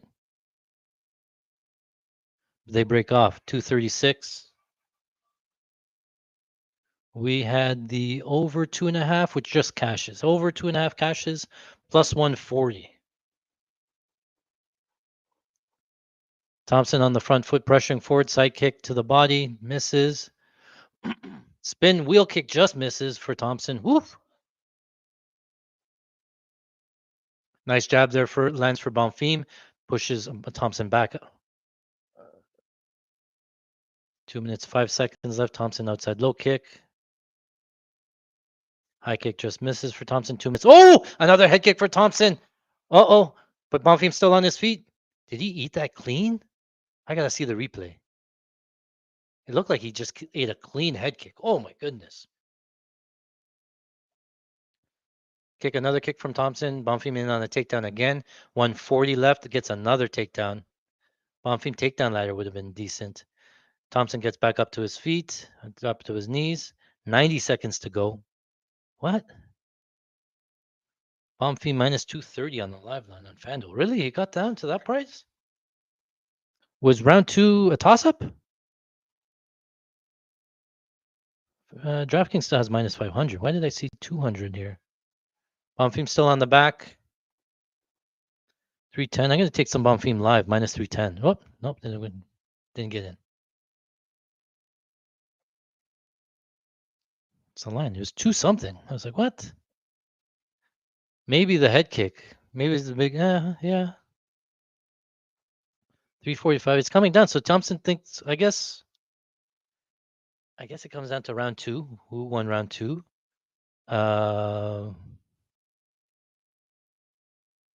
Yeah, okay. It's close. I guess this round's close too. And you know what? We have some, we could take some Thompson on the live line here because we have Bonfim decision for a lot.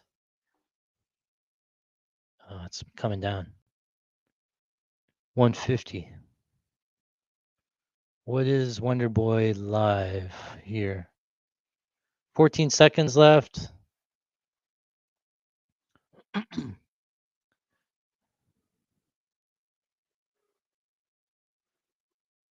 Take a little bit of Thompson. Plus 120, small sprinkle there just at the end. I think we're going to hit Bonfim decision, but I recognize that it is close.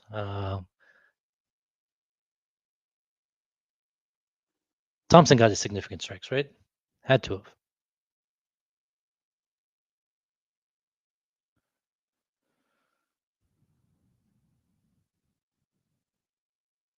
He was at 35 after round 2. All right, so we hit that one. All right. Rolling, Harry. All right, here's the tracker. Stephen Thompson, Bonfim goes to decision. That's a win. Stephen Thompson, most significant strikes. I don't think that won. I'm just going to grade it as a loss so far. Stephen Thompson over 20.5. That's a win. Bonfim underhand 2.5 takedowns. I think that's a loss. And then good result. We got some live betting in, pre-fight. And so this is what we have left for the fight here. So Talisson Teixeira on DraftKings, we got his money line and over half a round. What was the odds? Minus 125. We took a minus 300 favorite. We got minus 125 by taking over half a round. We have Talisson Teixeira decision only, guys. If you don't have this line or haven't played it, go play it. I've been telling everybody all week, all whatever. This is a free roll. Will it get to decision? Probably not. But what this means is that if Derrick Lewis wins by knockout, the bet pushes. If Derrick Lewis wins by submission, the bet pushes. Hold on. Oh, it's a split. 29-28 Thompson. 29-28 Bonfim. 30-27. 29-28. Split decision. Gabriel Bonfim, split decision. Let's go. Let's go. Whoa, what a cash. Ooh, baby. Thompson's never going to fight for the title anyway, so he's fine with the results. He's like, let me get up here. Good fight. Perfect read. Cash it again.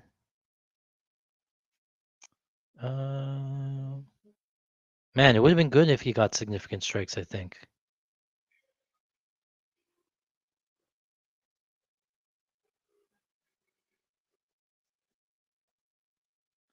All right, so let me just grade some of the other stuff we had. Max Griffin goes to decision. Moira goes to decision. That was a win. Decision. Calvin Cater decision. Oh, it's a loss. Max Griffin under takedowns. All right. So the main event. We're at the main event already. Time flies when you're having a good time. Actually, what else today? Okay, so I wanted to share everything that I had here. Let me just talk about it so that you have enough time to get it in if you would like to fully tail. So on DraftKings, we had the money line and over half a round, minus 125. We had 670. They let us get 670 down. We have the decision only. That one we have $2,000 on decision only. That's 4 units from us. We took a little bit of fight starts round 2, minus 115. I think that it could be a staring match a little bit, 5 rounds. I'll get into the breakdown, but I have fight starts round 2. Talisson Teixeira, most significant strikes. Minus 286. I think this is free as well. Lewis doesn't do much with his significant strikes, and I'll talk about that in a bit. And then we have Talisson Teixeira, most significant strikes, and the fight ends by knockout. We have minus 139. We have $1,000 on that. So on this fight alone, on total, we have almost $6,000 on this fight here. Another 500 there, so 65. More strikes, props. We're almost at 7,000 on the one fight. So good luck to us. Squidward, again, what are you saying here? 365, same game parlay. Did we hit something? What are you talking about? Oh my God. Did Thompson get most significant strikes? 6 strikes, total. No, he landed most strikes too. Oh man. And then, oh my goodness. Did we hit it? Oh man, I fucking forget what we. Okay, so Thompson, most significant strikes landed. Bonfim, most strikes landed. Gator, most strikes. Bonfim decision. Bonfim, most strikes. I don't think we got that one. Thompson, most significant strikes. All right, you guys want a same game parlay for the main event? Let's do that. You guys want in on the money too? No. What are you guys talking about? No.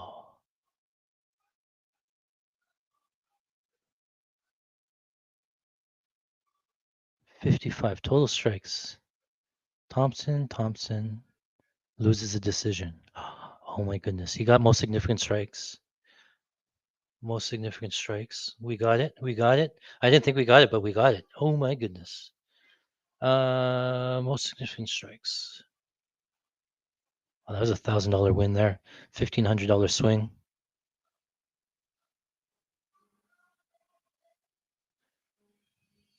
Yeah, we're crushing it. I got to do all the math. Lots of numbers. Looks like we're up. We're up a bunch again. That's not including live. I have to tally up live too, but we're definitely in the green again. You guys got to tell me what we hit. Fuck, I gotta get more 365 accounts. Same game parlay. That's what you guys want, right? Oh, not with this one. Same game parlay. All right, so this was going to happen. Talisson Teixeira, he's going to be a tall man. Derrick Lewis is going to be a big power puncher. Talisson Teixeira actually does pretty good at using his long range weapons, fighting like a tall guy. A lot of jabs, a lot of right hands down the middle, kicks, outside kicks up the middle. He throws a lot of long range weapons. He doesn't really want to stand in the pocket with you. He will stand apart at range, picking you apart at range, sort of thing. He's talked about, you've only seen my striking, you haven't seen any of my grappling. Apparently, he has some big grappling credentials as well. So, Talisson Teixeira by submission, kind of live. And as I'm talking about it, I realize I never played it. I'm going to go ahead and play some. Plus 700 is kind of ridiculous. Oh, you know what? Let me do this. Oh my goodness. Talisson Teixeira 21 3 4. Because there's some ridiculous lines in here somewhere. So it's minus 310 on significant strikes. Um, okay, so yeah, how I think the fight's going to go. Talisson Teixeira is going to take the outside of the cage. He's going to be standing. He's going to be popping his range. Derrick Lewis does nothing. He loses all the minutes. He will stand there. He will eat leg kicks. He doesn't check any leg kicks at all. So Teixeira's good plan should be leg kicks. Jab, stick and move, jab, stick and move. You know, Derrick Lewis is not fast at all. All he really has is this big overhand right that he throws all the time. He has granite. He leads the UFC in most knockdowns. All this thing, like all these records for knockdowns, it's because he's a big puncher. But he's 40 something years old, um, and that he relies on the big punch. So he will stand there. He will lose the significant strikes because he's just eating shots. He eats, he's waiting for Teixeira to load up on a strike so he can throw his right hand counter, get a knocked out that way, right? So we even saw in the Curtis Blades fight, he was doing nothing. Blades was just picking apart at range. The only thing that Lewis wanted to do was time the uppercut on the takedown, and so Blades was able to just out volume him, do whatever he wanted round one. As soon as Blades level changed into a takedown, Lewis caught him with the uppercut. That was the only thing that he was looking for. So he's always been puncher's chance. It's just um, where you put the puncher's chance in. So somebody like a Tai Tuivasa, he's kind of live because both of the guys swing sort of thing. But against a technical striker like Teixeira, long, he has the ground game, he has the outside kicking game, he has the volume. I think this is all Talisson Teixeira. I think if you like the Derrick Lewis side, you can go this KO 1-2. That's probably the only way Derrick Lewis wins is KO 1-2. Everything else is Teixeira. If it goes to decision, it's Teixeira. It's the submission, it's Teixeira. If it's late, it's Teixeira. This is the only way Derrick Lewis wins. So you can play some. You could play some Derrick Lewis KO 1-2 if you like that side. Otherwise, you can lay the money line on Teixeira. Oh, look at this line here coming in as we're talking about it. All right, see if we can build something on FanDuel because this line's coming. This line here is just talented Teixeira, most significant strikes. We just talked about it. I have that in a lot of things, but they did limit me. So if I take the money line minus 170, now if I take how will the fight end? 450 changed 415 to 157. That's still a good line. How much more can I put? Now let me put $1,000. Okay, so we're taking Talisson Teixeira, most significant strikes, and we're taking the fight ends by KO. If Derrick Lewis wins by KO, we're okay. If Talisson Teixeira wins by KO, we're okay. And I think he gets all of the significant strikes. Now, I do recognize that Talisson Teixeira's submission is live. And I do want to have something on submission. They are contradicting bets, but I don't want to get burned by a Talisson Teixeira submission when I said it's live, and we didn't get it. So what can we build the same game parlay with submission? It can be early though. It could be most significant strikes and loses by decision. There's no way. There's no way he gets most significant strikes. 44 to 1. Talisson Teixeira and maybe starts round 2. What's that? 1,500. So it's 700 without starts round 750. And then you add the starts round 2, 1,500. Starts round 3. That's just sub 345, right? That's Talisson Teixeira sub 345 at 41. What is Talisson Teixeira 345? Talisson Teixeira sub what? What? 5,000. Okay, I got to take these lines. Oh my god, I got to take this line too. 4-5, 3-4-5, 3-4. I got to spring. Okay, I got to take them all. Let me just take these ones for $50 each. Round 4, we scoop everything. And don't tell me it's not live, guys. He went 5 rounds with Jilton Almeida on top of him. You know, Jilton Almeida ended up winning a decision. Yeah, I'm gonna play some sub 3-4-5 late, and then I do have to cover myself for sub 1-2-3. I could play it just straight. Let me just play it straight.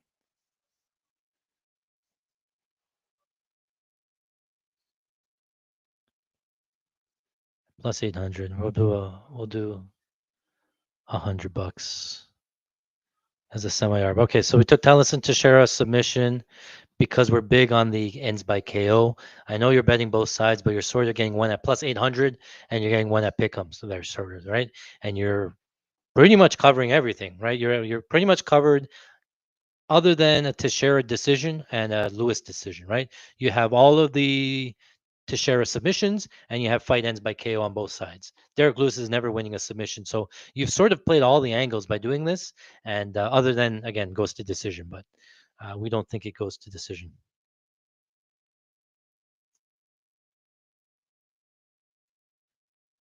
Drake says, Phoebe, I'm in a loud ass bar. You got to tell him that you're watching Fighting Stats and to put us up on the big screen there. Everybody can live bet with us and make some money. Just like my bro Braden here, he's up 16 units. He's part of our Patreon. He's up 16 units just from today. And it's not a common occurrence or uncommon. Couldn't play any of the same game parlays that we also hit. Squidward says, how about Lewis most significant strikes, Teixeira most strikes, Teixeira sub 80? Yeah. The only way that Derrick Lewis gets most significant strikes is that he has to come out with this stupid flying knee again. He has to like knock him down and then follow up with huge ground and pound, and he gets significant strikes 5-1 or something like that. Otherwise, the longer the fight goes, this is all going to be to share with significant strikes. Brody says up over 8 units, started the night down 2. Hot damn, that's a 10-unit swing. Is that because of Artsy and the Fighting Stats? Let us know. Let the people know. Anything else you guys need? What else? Any questions? I thought about doing a live stream another time just on betting related questions. How to get started, where to go, what to look for. I have a wealth of knowledge to share, and always looking to help out the community if I can help them win, rather than the books, because the books have, they're so slimy with their tactics. Forgot same game parlay here. What do we got on DraftKings? See, I crushed DraftKings here. They don't do the tied knockdowns anymore because we hit them for 72,000. They don't do the tied takedowns anymore because we hit them as well for that too. Man, they got rid of everything. And you know what the worst part about these same game parlays? You got these total significant strike lines, and they're all one-way lines. Actually, well, now that I'm thinking about it, I'll answer next week. Oh, they're not in the. All the takedown props are gone. Where fighter props? I'm gonna parlay some Teixeira significant strike ladder. I'm gonna ladder his over. I think he could get significant strikes from just standing there. I think he can get significant strikes at range. I think he can pick him apart at range. I think if I can go later, and I think Derrick Lewis is pretty durable. I think if Teixeira chooses to play on the outside game, he can for 5 rounds. 23.5 is so low. I got to play that. I'm going to take over 40 plus 180. And I got to sprinkle some 65 plus at plus 800. We're on DraftKings. It's over here on the significant strike totals. 23.5 is pretty low considering how durable Derrick Lewis can be. 40 strikes even we're going to take, and then 65 strikes we're going to take for $100. I think that looks good. We're fading a lot of early finishes, but that's fine. We're going to set your bet for a review. Your bet requires confirmation from our trading team. Over 23.5 goes in for $400 minus 115. So I took this for 400. I took this for 200 plus 180. And then I had to sprinkle some 65 plus.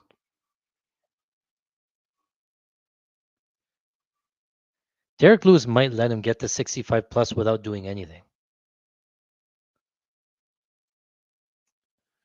What do you guys say here?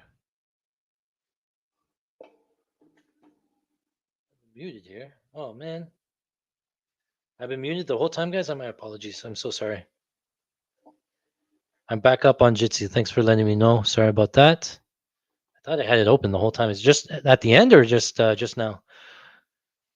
How about fight starts round 2 at plus odds on DK? That's what I take. I already took the over or starts round 2. I do think that it can get there. If you like the Lewis side, take the KO 1. Fuck, you know what? I got a lot, but we're okay. FanDuel sometimes has this like fight ends within the first 30 seconds or something.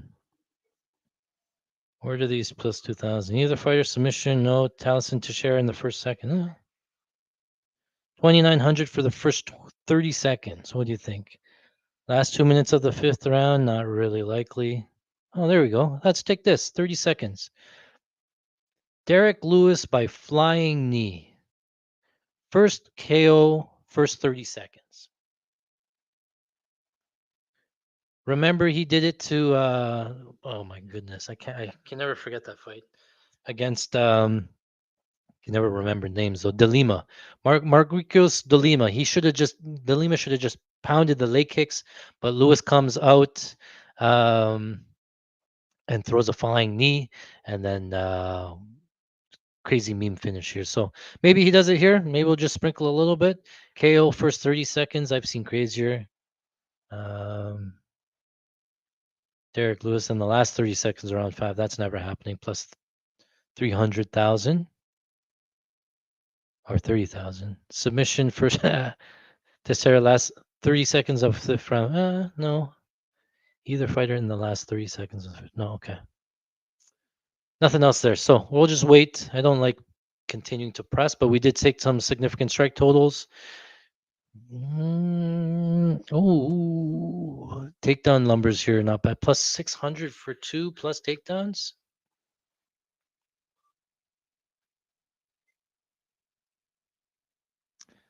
Those numbers are too big. Those numbers are too big against somebody like Derrick Lewis.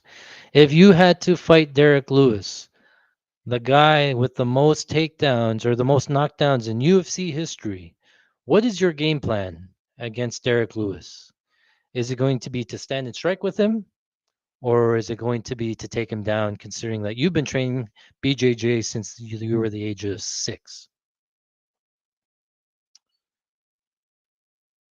I'm going to play some takedowns. It's too much. I hate the Black Beast. I love him as a fighter, as a character. I love his commentary, the dry pan humor. Very big fan of. But just betting wise, I cap him as a puncher's chance. A puncher's chance, and that's it. And where do you line puncher's chance? 10%, 20%, rarely over 25%. You think he's going to win 1-4 in a puncher's chance, but somehow he just gets there, and he burns me over and over and over. So I never learn though. I always try to fade him. There's always another fade spot coming up, but nothing new.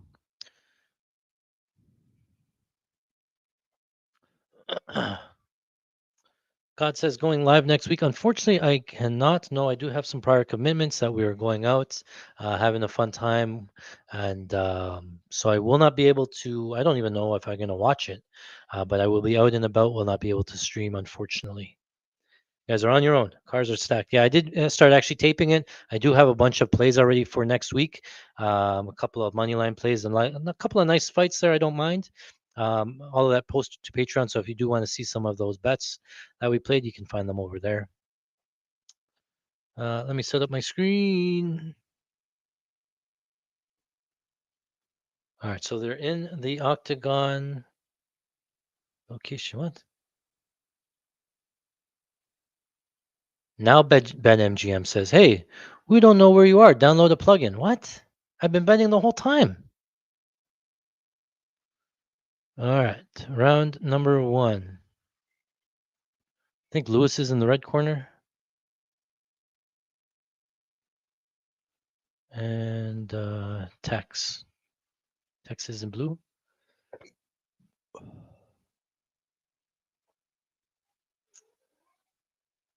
Ladies and gentlemen,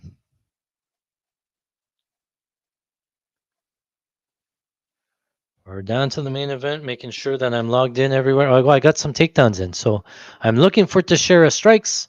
I'm looking for Teixeira takedowns. Looking for KOs. Man, we got a lot riding on this fight. Meanwhile, started the week saying I'm going to pass on this. Oh, I think they graded my strikes settled. Charrière, we landed. Tokos, we could killing it. Our significant strike round robin, we placed 9 $100 bets, so $900 total. It paid $6,500 on those legs. So again, cash in a massive significant strike parlay. We got to tally it all up. We're up a bunch of money again, and it's an everyday occurrence for us. So let me know if you know anybody hotter, because I'd like to talk to them.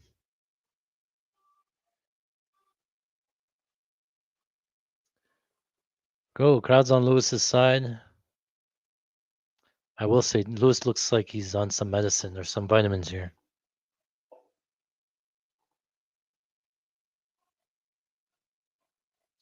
Cheers, boys. Another Saturday night of UFC printing money all year.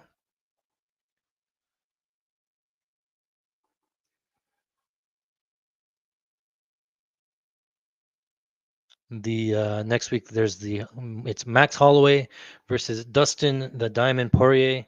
This is their trilogy fight, and I do believe it's Poirier's last fight, retirement fight. So that fight should be really good. I taped it. I do like a side. I like a total, and then I took a side too. I think that it's very live. I think it could go close to the first fight. That's all I say, but I'll get some breakdowns during the week. I'm not a big, like, huge breakdown guys. I watch my tape. I rather spend time taping than creating videos, being funny on camera, sort of thing, right? And I put in the bets, and then sometimes I can do these streams and sort of verbal diarrhea some of the breakdowns, but I just don't have time to do everything during the week, and family commitments, things like that. So family above all else, making money is great.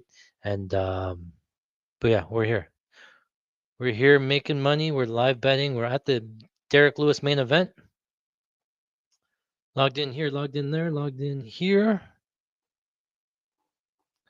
Cooking another DraftKings account.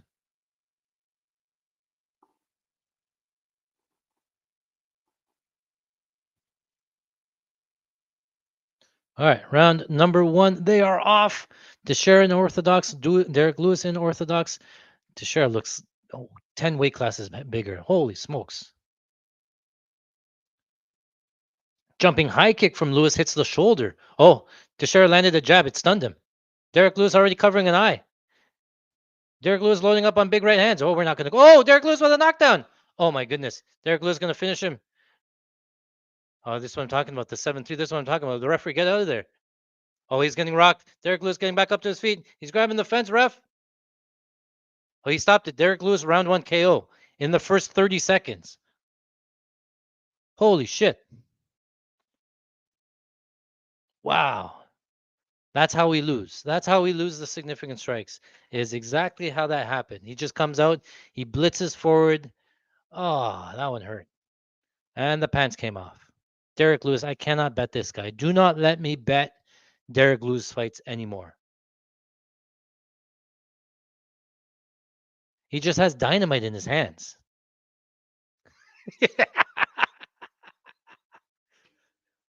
Oh, man. Derrick Lewis goes over to the corner, gets down on all fours, pees on the corner, and then wipes the floor like he took a shit in front of them. Oh, my goodness. I don't know what time it was. What time was the actual finish here? 4:21. Are you serious? Got 40 seconds. 40. Derrick Lewis KO 1.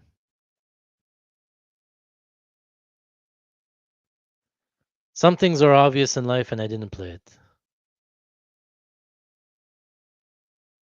I can't get this guy right. I don't know. All right. I don't know if it hit 30 seconds. I gotta see. I think ESPN says 40 or 39 seconds. 39 seconds for 39 seconds. Okay. Where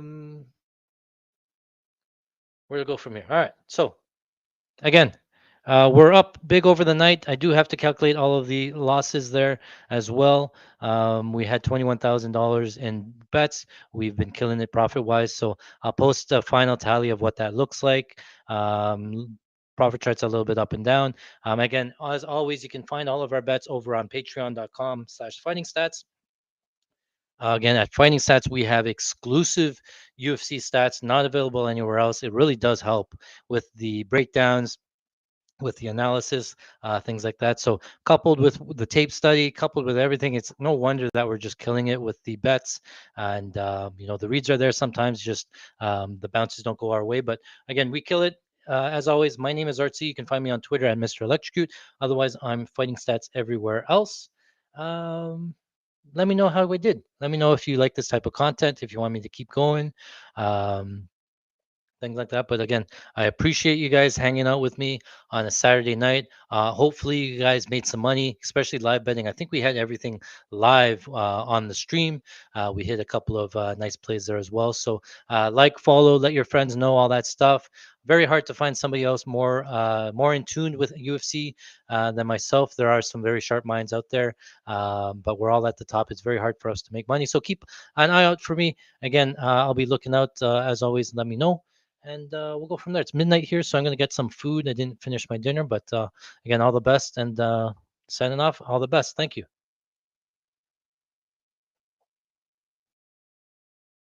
Well, that is it for today. Thank you very much for watching. My name is Artsy. If you like this type of content, make sure you smash that like button, hit the subscribe. You'll get notified anytime we put out new content. In 2024, we are up over 118 units. That's $58,000 at $500 units. We are using our exclusive UFC stats, not available anywhere else. I'm telling you, it gives us a huge edge over our competition, helps us make money long term. So come join us today, patreon.com/fighting stats. That's where we put all of our bets, our best bets, our shoot for the moon parlays. You can visit us also on our website, fightingstats.com, for all of our stats there. We have a lot of new tools coming out. You won't want to miss it. Thanks for watching.